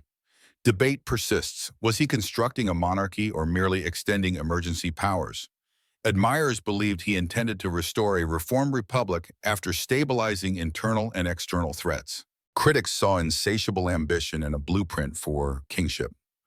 Most likely, he envisioned a transitional model, a constitutional monarchy in all but name, cloaked in republican forms but dynastic at its core. That ambiguity ended with bloodshed. On the Ides of March, 44 BC, in the Curia of Pompey, 60 senators, many pardoned by his clemency, stabbed him to death beneath Pompey's statue. The architect of Gaul's conquest and Rome's political reformation perished with his eastern campaign and vision for governance unfinished. Ancient accounts recall him covering his face with his toga upon recognizing Brutus among his killers, murmuring in Greek, "You too, my child," immortalized by Shakespeare as et tu, Brute. Whether conveying paternal heartbreak or stoic grace in death, those final words encapsulated the personal betrayal that mirrored Rome's political tragedy. The Republic had slain its most capable son, believing one act of violence could heal decades of turmoil. Yet the conspirators, delivering 23 wounds to one man, misjudged their target. They struck not only a dictator, but a system already transformed beyond traditional Republican boundaries. They killed the man, but not the momentum that had elevated him. Momentum that would soon elevate his heir to even greater power. Beyond the general who subdued Gaul, beyond the ruler who reshaped Rome, stood a man of intricate dualities. He was tall and slender, with pale skin and intense dark eyes, an image of noble refinement coupled with astonishing stamina. Despite lifelong epilepsy, he often outmarched his troops, swam in full armor, and rode for days without sleep. Suetonius wrote that he could dictate letters to multiple secretaries simultaneously while on the move, his intellect as formidable as his physical tenacity. His well-known vanity about his thinning hair became a source of mockery, even from his own soldiers, who composed bawdy songs mocking the bald adulterer during his triumphs. He combed forward the few strands he had left to hide his receding hairline and happily accepted the Senate's decree allowing him to wear a laurel wreath for life, nominally a tribute to his victories, but conveniently covering his baldness. Early in his career, when given a choice between a triumph and the consulship, he chose the latter, reportedly remarking, "Better to be the first in power among the living than first in a parade of the dead." His vanity extended beyond appearance to legacy. From his earliest campaigns, he authored detailed commentaries in elegant Latin, particularly on the Gallic and Civil Wars, masterpieces of propaganda cloaked in objective narration. Written in the third person with apparent detachment, these works elevated his accomplishments and rationalized his actions. Even critics like Cicero admired his prose for its clarity and elegance, setting a standard for Roman historiography. Intellectually, he defied the stereotype of a brutish general. Fluent in Latin and Greek, he wrote on grammar, astronomy, and rhetoric, though most of these works are now lost. His calendar reform displayed advanced astronomical understanding, and his military strategies showed a mind that constantly challenged orthodoxy. Amid intense campaigns, he still corresponded with intellectuals and supported artists and scholars. His personal relationships revealed further layers. He married 3 times, Cornelia, Pompeia, and Calpurnia. He was devoted to Cornelia but divorced Pompeia after a scandal, famously stating, "Caesar's wife must be above suspicion." His marriage to Calpurnia appeared stable, but his romantic life became infamous, including affairs with Servilia, Brutus's mother, and Cleopatra. Political enemies also mocked alleged liaisons with men like King Nicomedes of Bithynia, dubbing him the Queen of Bithynia, though Roman norms tolerated such dynamics for the dominant partner. These relationships, while sometimes affectionate, often served calculated political ends. His affair with Servilia connected him to her powerful family. His marriage to Pompeia aligned him briefly with conservative factions. His alliance with Cleopatra secured Egypt's wealth and naval power. Even his friendships and acts of generosity were often political investments. This blend of emotion and calculation shaped all his relationships. He commanded deep loyalty, from soldiers who followed him through hopeless odds, from former enemies he pardoned, and from citizens improved by his reforms. Yet his charisma was always part of a larger strategy to build the vast network his ambitions demanded. His famed clemency, which contrasted with Roman norms of retribution, blended genuine temperament with political savvy. Sparing men like Brutus, Cassius, and Cicero after Pharsalus showed magnanimity compared to the massacres of Marius or Sulla. But their public survival also served as living proof of his dominance and benevolence. Financially, his story revealed further contradictions. He began his career deeply in debt, reportedly owing 25 million denarii, yet treated money as a means to power rather than an end. He spent recklessly on public games, private feasts, and political favors. Yet after his military triumphs brought enormous wealth, he enacted fiscal reforms with surprising discipline, standardizing currency and regulating expenditures. Perhaps his greatest paradox lay in his relationship with tradition and reform. Born into one of Rome's oldest patrician families and trained in ancestral customs, he portrayed himself as guardian of Roman dignity. Yet his career consistently broke precedent, reshaping Rome not through rejection of tradition, but through its radical reinterpretation. From the moment he crossed the Rubicon with armed legions to accepting religious honors from foreign lands, he navigated a delicate duality, leveraging Roman reverence for tradition while steadily dismantling the limitations that tradition placed on individual authority. His religious posture embodied the same contradiction. As Pontifex Maximus, Rome's highest priestly office, he performed rituals with public devotion, yet privately he harbored views closer to Epicurean skepticism than traditional Roman piety. When augurs warned of ill omens before battle, he reportedly replied, "They will be more favorable when I choose." This blend of outward conformity and inner doubt mirrored much of his public life. His personality itself seemed built of irreconcilable opposites: unyielding ambition and genuine concern for reform, literary elegance and brutal military efficiency, a Republican pedigree and monarchical intent. But perhaps these were not contradictions at all, but necessary adaptations in a world that demanded shifting masks for survival and ascent. Even his contemporaries struggled to pin him down. Cicero, who both opposed and collaborated with him, once wrote, "I know whom to flee, but not whom to follow." His assassins saw themselves as liberators destroying a tyrant. His supporters hailed him as the savior of Rome. And modern historians remain similarly divided, some painting him as a democratic reformer, others as a proto-fascist autocrat, and still others as a pragmatic transformer of broken institutions. Perhaps the most faithful interpretation is to view him as a transitional figure, born into a republic fraying at its seams, gifted with the insight and means to exploit those fractures, but ultimately doomed by his attempt to impose personal authority instead of rebuilding institutional legitimacy. His brilliance lay in his unmatched adaptability, a trait that lifted him to heights unseen in Roman history, but which could not shield him from the very upheaval he accelerated. His life defies simplistic moral judgment. He was neither a savior nor a simple despot, but a man uniquely positioned at history's turning point, his intellect, ambition, and timing creating a force of transformation. In trying to preserve Rome's greatness, he reshaped it beyond recognition. While he crafted plans for a grand Parthian expedition in early 44 BC, a secret plot was forming among Rome's elite. Ironically, it was not the marginalized or disenfranchised who conspired against him, but the privileged, senators, pardoned foes, even close friends, many of whom had gained immensely from his regime. Their motives were as varied as their backgrounds. Some, like Gaius Cassius, bore personal grudges, resentful at being passed over for honors. Others, such as Marcus Junius Brutus, claimed philosophical grounds, believing they defended republican liberty from creeping monarchy. Still others acted from fear, afraid that in the new political order, their influence would erode.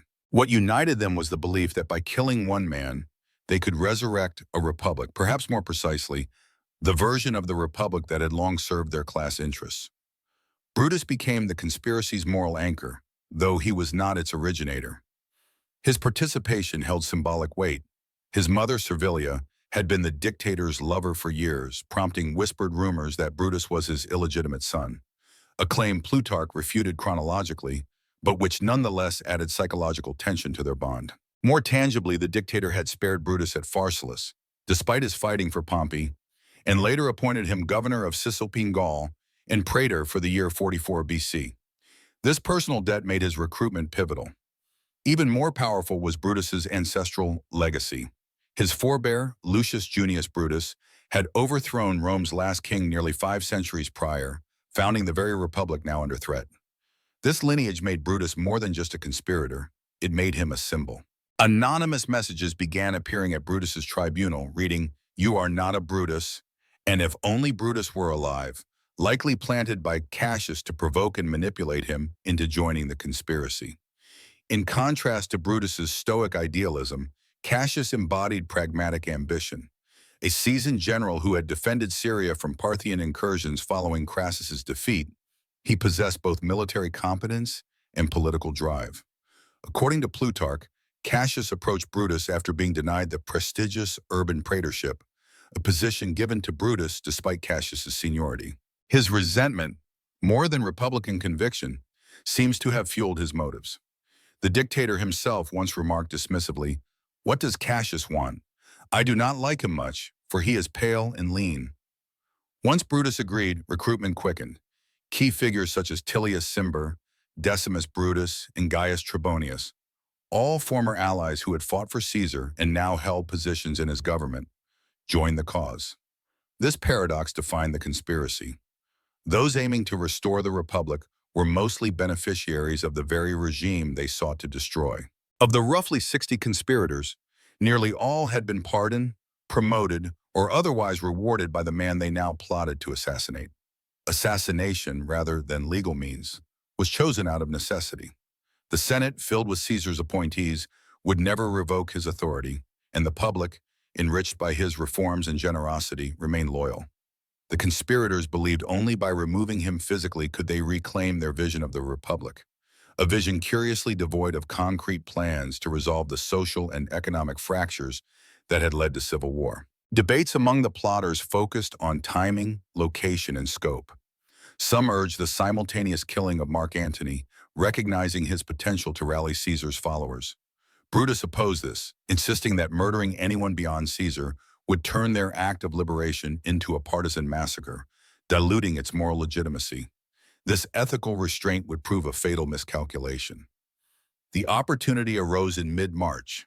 The Senate was set to meet on the Ides, the 15th, not in its usual chamber, but in the theater of Pompey. There, Caesar would conduct business before departing on his Parthian campaign. The venue brimmed with symbolism, the very complex built by Pompey, whose death they now intended to avenge beneath his statue. The public setting allowed conspirators to approach without raising alarm, and the full Senate's presence would lend legitimacy to their narrative. Despite the conspiracy's size, secrecy held. Caesar received no direct warning, though ominous signs mounted. The soothsayer Spurinna cautioned him to beware the Ides of March, a warning he noted but ignored. His wife, Calpurnia, dreamt of holding his bleeding body, and a sacrificial animal was found to lack a heart, a deeply troubling omen. Even Caesar, usually skeptical of such things, briefly reconsidered his plans. The final element came through Tillius Cimber, who planned to present a petition on behalf of his exiled brother, providing a reason to approach Caesar closely, surrounded by others pretending to support the plea.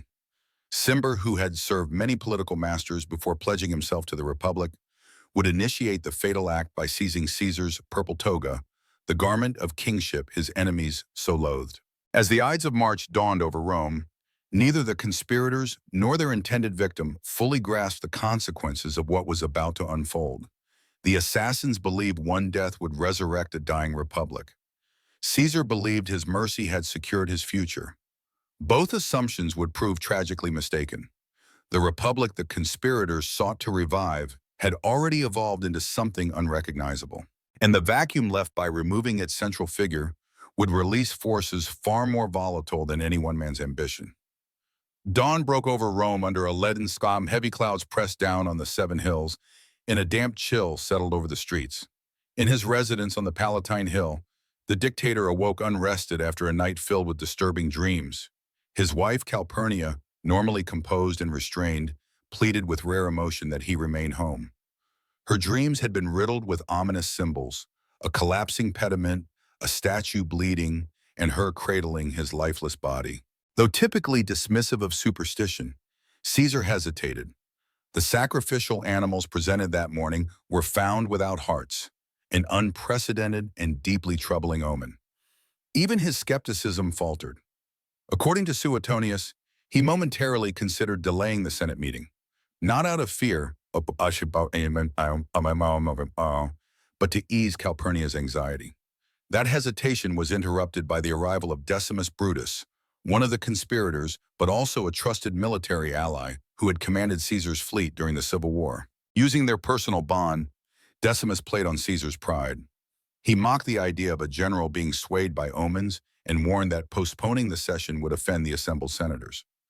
More strategically, he reminded Caesar that the day's agenda included a motion to grant him the title king for territories outside Italy, a step toward the Eastern monarchy many believed he sought. Swayed by the appeal to his dignitas, his sense of personal honor and legacy, Caesar agreed to attend briefly, despite lingering unease. The danger lies not in the omens, but in disappointing expectations, he reportedly told Calpurnia as he departed. That small concession to public appearance would seal his fate. On the route to the theater of Pompey, further warnings surfaced. The soothsayer Spurinna, who had cautioned him about the Ides of March, appeared along the way. Caesar, with a wry smile, said, "The Ides of March have come." Spurinna replied gravely, "Aye, they have come, but they have not passed." Another warning came from a supporter named Artemidorus, who handed Caesar a written message detailing the conspiracy. Distracted by greetings and petitions, Caesar tucked the note among papers he intended to read later in the Senate.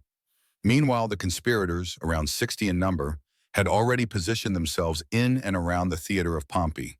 Some blended in with senators inside the chamber. Others stood strategically to block intervention or secure escape. Each carried a concealed dagger, forbidden in Senate sessions, but hidden in document scrolls or beneath togas. The plan hinged on precise timing. Tillius Cimber would approach Caesar with a petition, then seize his toga, signaling Cassius to strike first, triggering a coordinated attack from the rest. Their nerves spiked when Caesar arrived by litter instead of on foot, suggesting possible illness and the risk of withdrawal. Their anxiety increased as he paused to perform another sacrifice, which again yielded troubling omens. Outside the chamber, Mark Antony, strong, loyal, and dangerous to the plot, briefly engaged Caesar in conversation, prompting fears that the scheme had been exposed. But Gaius Trebonius, another conspirator, detained Antony in a carefully timed distraction, keeping him from following Caesar inside. As Caesar entered the chamber and approached his golden chair beneath Pompey's statue, the senators rose in customary deference. None of the conspirators betrayed tension. These were men hardened by war and politics, skilled in the performance of decorum. The session began with routine formalities. Then Tillius Cimber stepped forward with his petition on behalf of his exiled brother. As planned, other conspirators followed, surrounding the seated dictator and forming a living barrier that blocked the view of bystanders. When the dictator brushed aside the petition with a dismissive gesture, signaling it would be addressed later, Tillius Cimber grabbed his purple-bordered toga with both hands and yanked it from his shoulders, the signal to strike. "Why, this is violence!" Caesar exclaimed as Publius Servilius Casca lunged first. Casca's hand, trembling with nerves, delivered only a shallow wound to Caesar's chest. Reacting swiftly, Caesar seized Casca's arm and shouted, "Casca, what are you doing?" before attempting to stab his assailant with his stylus, the metal pen he carried. But resistance was brief. The other conspirators quickly closed in from all directions, thrusting their daggers into his face, chest, and limbs. According to Eutropius, Caesar initially fought back, until he saw Marcus Brutus among the attackers.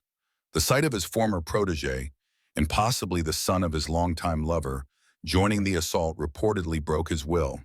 In Greek, he uttered the words, "Kai su teknon," "You too, my child," immortalized by Shakespeare as "et tu, brute."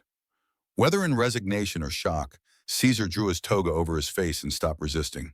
Later accounts tallied 23 stab wounds, though physician Antistius determined only one, a deep thrust to the chest piercing his heart, was fatal. Caesar fell at the base of Pompey's statue, his blood spattering the marble. In their frenzy, some conspirators wounded each other, desperate to participate in the fateful act and share its legacy. The assassination took mere minutes. As Caesar collapsed, the conspirators raised their bloodied blades and cried, "Liberty, freedom, tyranny is dead," expecting applause from the Senate. Instead, they met silence, then chaos. Non-conspirator senators fled the chamber in terror, fearing a broader purge. Though the conspirators now controlled the Senate, they were unprepared for what came next. Brutus tried to deliver a justification speech, but spoke only to empty benches. They had removed the dictator, but lacked a plan to restore order or assume control. Their belief that the Republic would spontaneously revive once its enemy was gone proved naive. Outside, news of Caesar's death raced through Rome, a city already thick with anxiety. The conspirators marched to the Capitol Hill with daggers raised, proclaiming liberty's return, but were met not with cheers but uncertainty. The populace, especially the lower classes who had benefited from Caesar's reforms, responded not with gratitude, but confusion or anger. Veterans of Caesar's campaigns, many still waiting for promised land, posed an especially dangerous threat to those now claiming to have saved the Republic. By nightfall, the conspirators had barricaded themselves on the Capitoline Hill, guarded by gladiators loyal to Decimus Brutus. Below, Rome trembled in unease. They had slain Caesar, but the machinery of his rule remained largely untouched. Mark Antony, who had feared he too was a target, recovered quickly. He secured Caesar's residence, took possession of his papers, and claimed control over his treasury. As night descended, the body of the man who had conquered Gaul reformed the calendar and redrawn the Republic's power map, lay forgotten on the Senate floor. Hours passed before three household slaves lifted his lifeless body onto a litter and carried him home. One arm hung limp beneath the shroud. The Republic, declared free by its would-be saviors, had suffered a wound far deeper than any of the 23 dealt to its most divisive figure.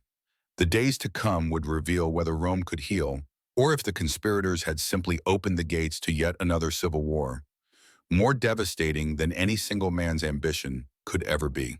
The conspirators who had retreated to the Capitoline Hill on the evening of the Ides of March had succeeded in removing the man, but failed entirely in securing the revolution they envisioned.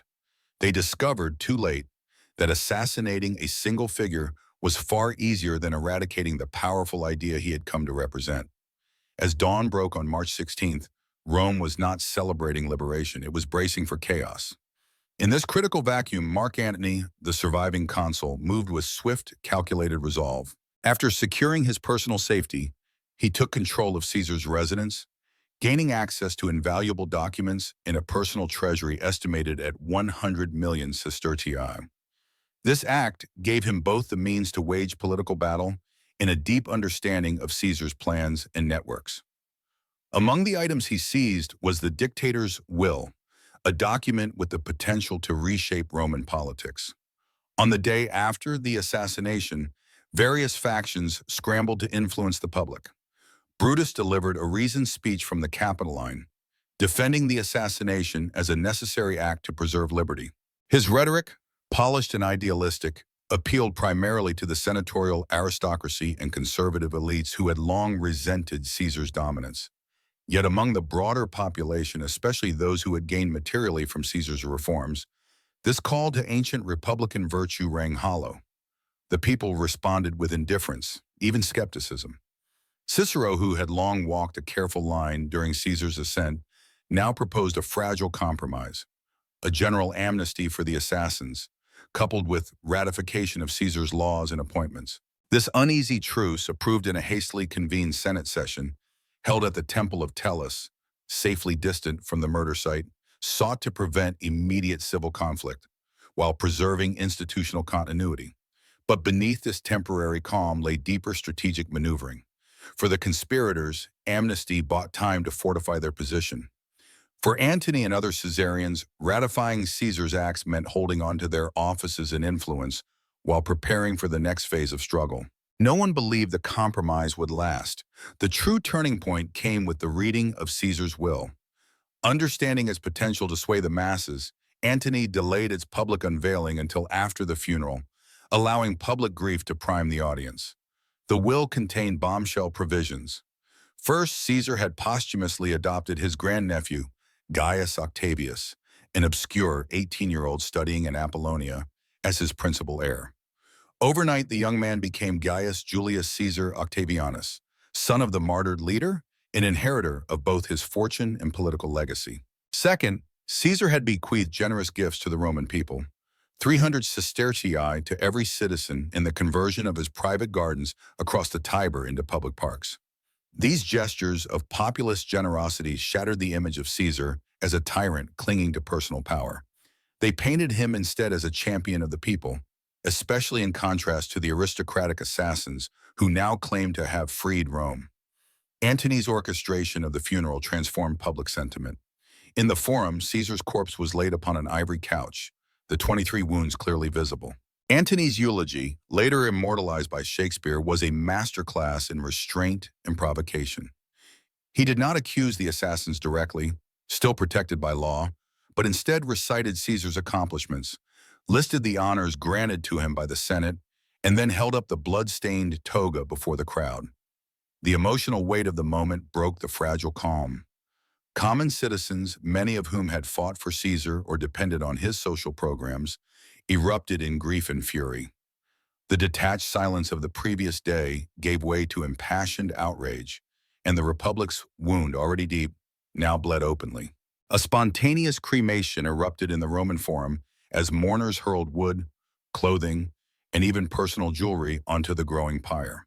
The fire, uncontrolled and emotional, threatened nearby buildings, and the makeshift funeral became the first violent expression of popular outrage against the assassins. Mobs formed, some indiscriminately targeting individuals with names similar to the conspirators. The poet Cinna, mistaken for Cornelius Cinna, the praetor and conspirator, was seized by the crowd. Despite pleading his innocence and professing loyalty to Caesar, he was torn apart in a frenzy of vengeance. Realizing the dramatic shift in public mood, the conspirators fled Rome within days of the funeral, abandoning the city they claimed to have liberated. Brutus and Cassius, the movement's principal leaders, retreated to their rural estates while negotiating for provincial commands that would afford them military backing. The eventual settlement, Cassius to Syria and Brutus to Macedonia, reflected both their diminished leverage and the Senate's desire to diffuse potential flashpoints. The most unexpected development came with the arrival of the teenage Octavian in May. Though warned by his mother Aetia of the risks involved, he boldly entered Rome and formally accepted his adoption by the slain dictator. This act placed him on an inevitable collision course with Mark Antony, who had been wielding Caesar's wealth and legacy with assumed impunity. Their first encounter was tense. Antony, an experienced consul in his 40s, regarded the frail 18-year-old with thinly veiled disdain. But Octavian, revealing the precocious shrewdness that would define his rise, respectfully but firmly requested access to his adoptive father's estate to fulfill the public bequests promised in Caesar's will. Antony refused, claiming the funds were used for state needs, thus marking the first open breach between the two Caesarians, men who, in theory, should have stood united against the assassins. By summer, 3 distinct power centers had emerged. The conspirators regrouped in the eastern provinces. Antony wielded his consular authority and the loyalty of seasoned legions. And Octavian, to many surprise, garnered support from both Caesar's former soldiers and influential Republicans, including Cicero. Initially skeptical of the boy, Cicero began to view Octavian as a tactical counterbalance to Antony, whom he considered a greater threat to any hope of restoring the Republic. What had begun as a swift political execution evolved into a volatile, triangular conflict. The Republic the conspirators had hoped to revive with a single act of violence now fractured into rival factions. The vacuum left by Caesar's death, by the very man who had tenuously balanced these forces, was drawing all parties toward a new and more brutal civil war. Ironically, the living Caesar had been feared for his power. In death, he proved even more potent. His assassination, intended as a resolution to crisis, instead eliminated the only figure capable of managing the Republic's contradictions. What followed revealed a deeper truth. The conspirators had killed a man, not the historical forces that had produced him.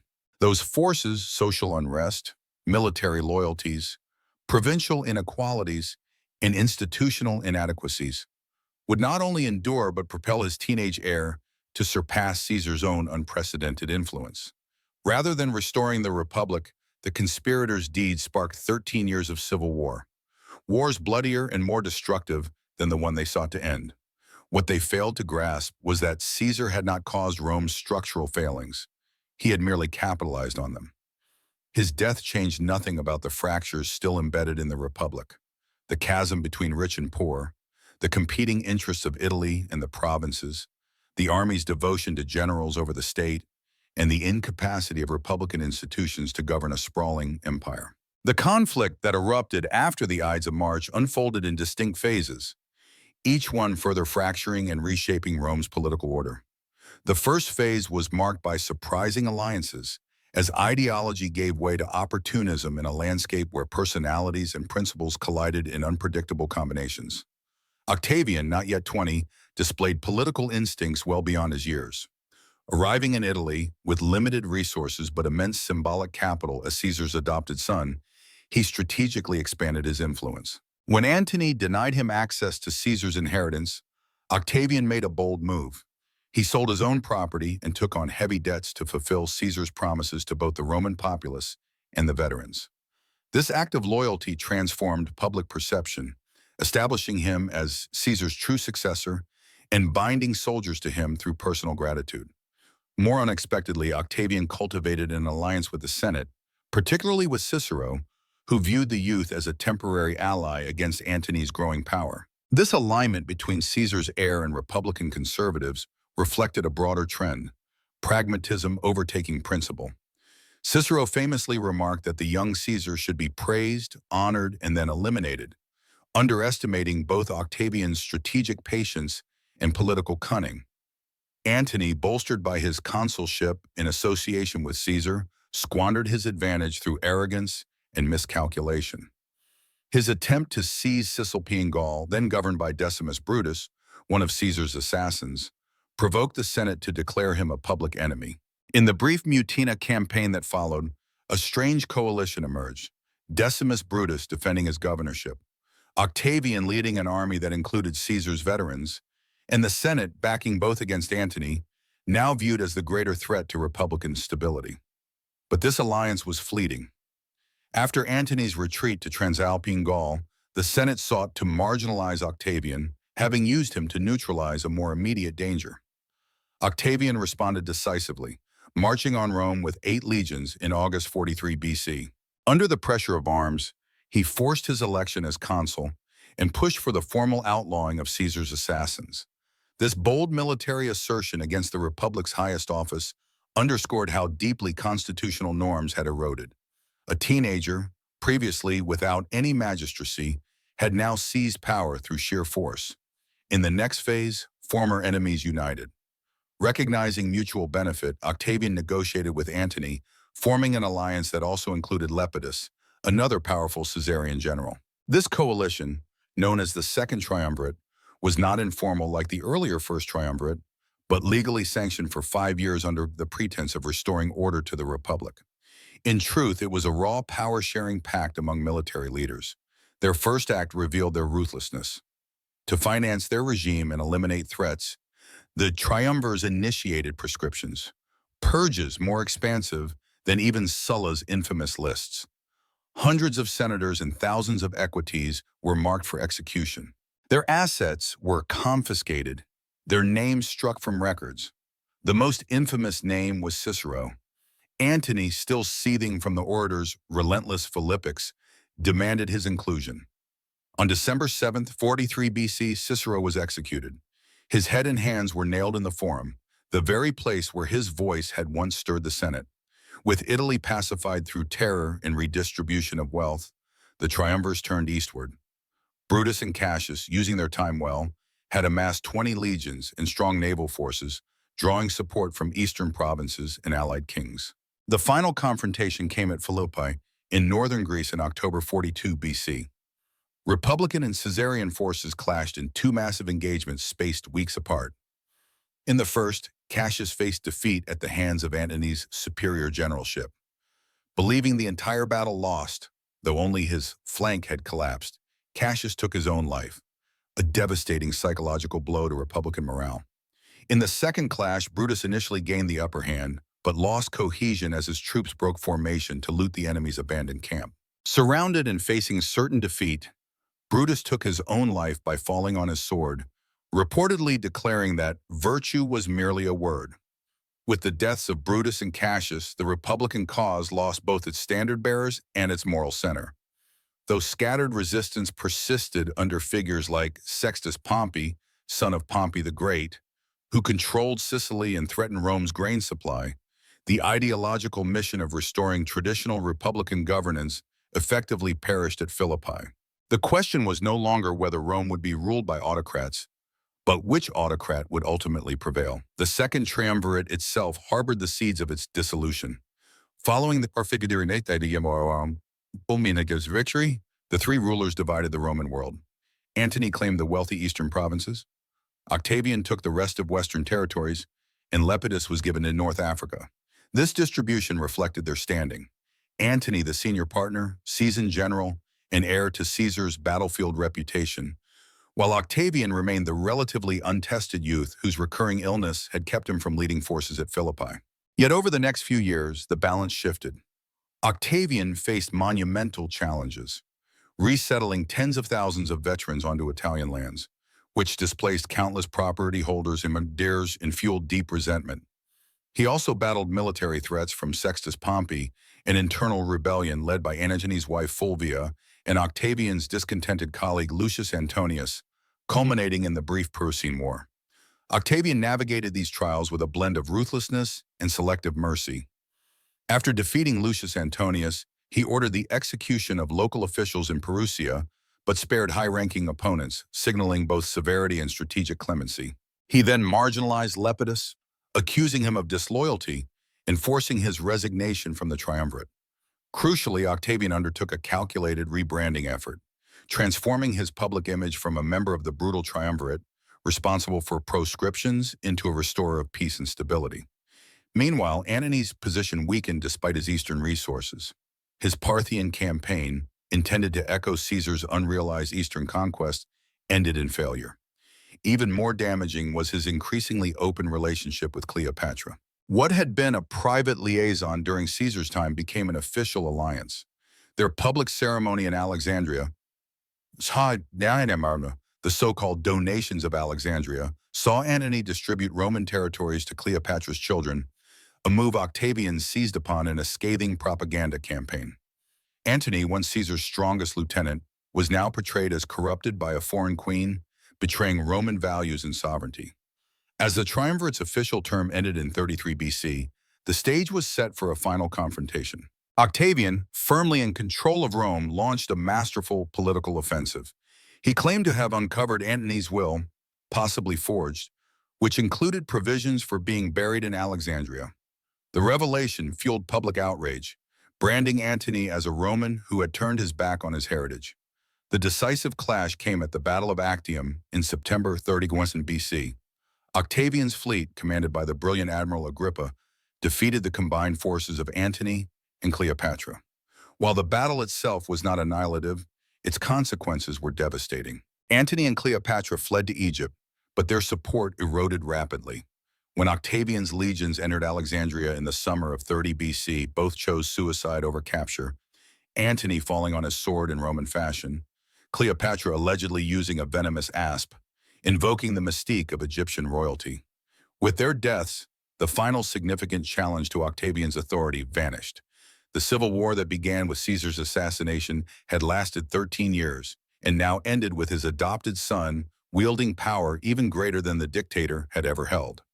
The republic that Caesar's killers had sworn to preserve was irreparably destroyed, not by one man's ambition alone, but by deep structural contradictions that had rendered traditional governance impossible for a vast Mediterranean empire. Octavian, soon to be hailed as Augustus, and granted extraordinary powers beneath the facade of a restored republic, would establish an imperial order that ruled Rome for the next 5 centuries. The Principate, Rome's new political system, maintained the shell of republican institutions while concentrating real power in a single ruler. It was exactly the outcome the assassins had hoped to prevent. Yet, through a combination of bloodshed, proscriptions, and political manipulation far more sweeping than anything his adoptive father had ever attempted, the youth once dismissed as merely the boy completed the transformation that Caesar had only begun. The historical irony remains piercing. In their effort to stop one man from becoming a monarch, the conspirators instead created the conditions that made monarchy inevitable. By slaying the man they feared would be king, they cleared the path for his son to become emperor, if not in name, then in function. The Republic did not survive its supposed rescue. This fact serves as stark testament to how profoundly Rome had already changed before the dagger struck on the Ides of March. The man who fell at the base of Pompey's statue achieved in death what even his boundless ambition had not secured in life: immortality in the memory of mankind. Few historical figures have left such a lasting imprint on Western civilization. His legacy permeates language, law, literature, and political philosophy to this day. His deification began in 42 BC, when under pressure from the Second Triumvirate, the Senate officially declared him Divus Julius, the divine Julius. A temple rose on the site of his cremation in the Forum, and Romans made offerings to a comet seen during his funeral games, interpreted as his soul ascending to the heavens. But this official cult was only the beginning of his posthumous glorification. His adopted son, now known as Augustus, brilliantly used this divine lineage to bolster his authority. The title Divi Filius, son of the divine, was emblazoned on coins and monuments, granting a religious aura to what was essentially military rule. Augustus's Principate, a monarchy disguised as a restored republic, built directly on the foundations laid during Caesar's dictatorship. His father's reforms in provincial governance, military structure, and citizenship expansion became the cornerstones of imperial administration for centuries to come. More enduring even than his political legacy was his linguistic one. The seventh month of the calendar became July in his honor, a name that remains in use across the globe more than 2 millennia later. The family name Caesar evolved into a title synonymous with supreme power. Kaiser in German, Tsar in Russian, symbols of absolute rule well into the 20th century. Few individuals have achieved the linguistic immortality of having their name become a universal title of sovereignty. His administrative reforms were similarly enduring. The Julian calendar, with its leap year correction, regulated Western timekeeping for over 16 centuries until Pope Gregory XIII's adjustments created the Gregorian calendar still used today. His standardized coinage shaped economic patterns that outlasted the empire itself. His census provided a model for demographic accounting that governments still follow. Roman literature captured and preserved his image in complex, often contradictory portrayals. Virgil's Aeneid traced the Julian line to Rome's mythic origins, enshrining divine ancestry. Lucan's Pharsalia painted a more tragic figure, brilliant yet ruinous, whose crossing of the Rubicon signaled the death of liberty. Suetonius and Plutarch offered intimate portraits, revealing the man behind the myth, his epilepsy, his pride, his vanity about his baldness, and his fateful last words. The Renaissance revived these portraits, using Caesar as a lens to examine timeless questions of power, morality, and governance. Dante placed Brutus and Cassius in the deepest circle of hell, alongside Judas Iscariot, betrayers of benefactors. Machiavelli saw in Caesar's demise a lesson that princes must be feared more than loved. These interpretations often reflected more about the eras that produced them than about Caesar himself, but they ensured his legacy remained vibrant in the European imagination. Among them all, no portrayal has been more influential than that of Shakespeare. Shakespeare's Julius Caesar transformed historical figures into enduring archetypes: the ambitious ruler, the conflicted idealist Brutus, the manipulative Cassius, and the opportunistic Antony. While the play was historically inaccurate in many details, its portrayal captured deeper truths about power, persuasion, and human nature that have echoed through centuries. Iconic lines like, "The fault, dear Brutus, is not in our stars but in ourselves," entered the cultural lexicon, ensuring that even those unfamiliar with Roman history absorbed the emotional core of Caesar's story. Modern interpretations have continued this pattern of reinvention, adapting his image to suit contemporary concerns. In the 19th century, historians like Theodore Mommsen portrayed Caesar as a democratic reformer, challenging entrenched aristocratic privilege, a vision that resonated with liberal nationalism. In the 20th century, dictators such as Mussolini invoked his legacy to justify fascist rule, presenting their regimes as revivals of Roman imperial grandeur. In contrast, post-World War II scholarship increasingly emphasized Caesar's systematic erosion of republican norms, offering a sobering cautionary tale for modern democracies. Film and television have also crafted their own Caesars, from the noble, stoic figure in Joseph L. Mankiewicz's 1953 adaptation to the morally complex version in HBO's Rome. Each generation rediscovers Caesar anew, seeing in him reflections of their anxieties about leadership, authority, and the delicate structure of democratic institutions. His conquest of Gaul, celebrated in antiquity as his crowning achievement, carries a legacy both brutal and foundational. Though it brought widespread devastation to indigenous peoples, it also integrated future regions of France, Belgium, and parts of Switzerland into the Roman world, laying cultural foundations for modern Europe. The cities he founded, from Londinium, London, to Colonia Agrippina, Cologne, grew into major metropolitan centers that continue to shape the continent. More profoundly, Caesar embodies the eternal tension between democratic governance and effective leadership. The republic he helped destroy had become paralyzed by corruption and inertia, unable to address Rome's urgent problems. His authoritarian measures, while undermining traditional liberties, introduced reforms long neglected by the Senate. The central question he raises, whether democracy can solve deep societal problems without succumbing to authoritarian solutions, remains unsettled in political thought.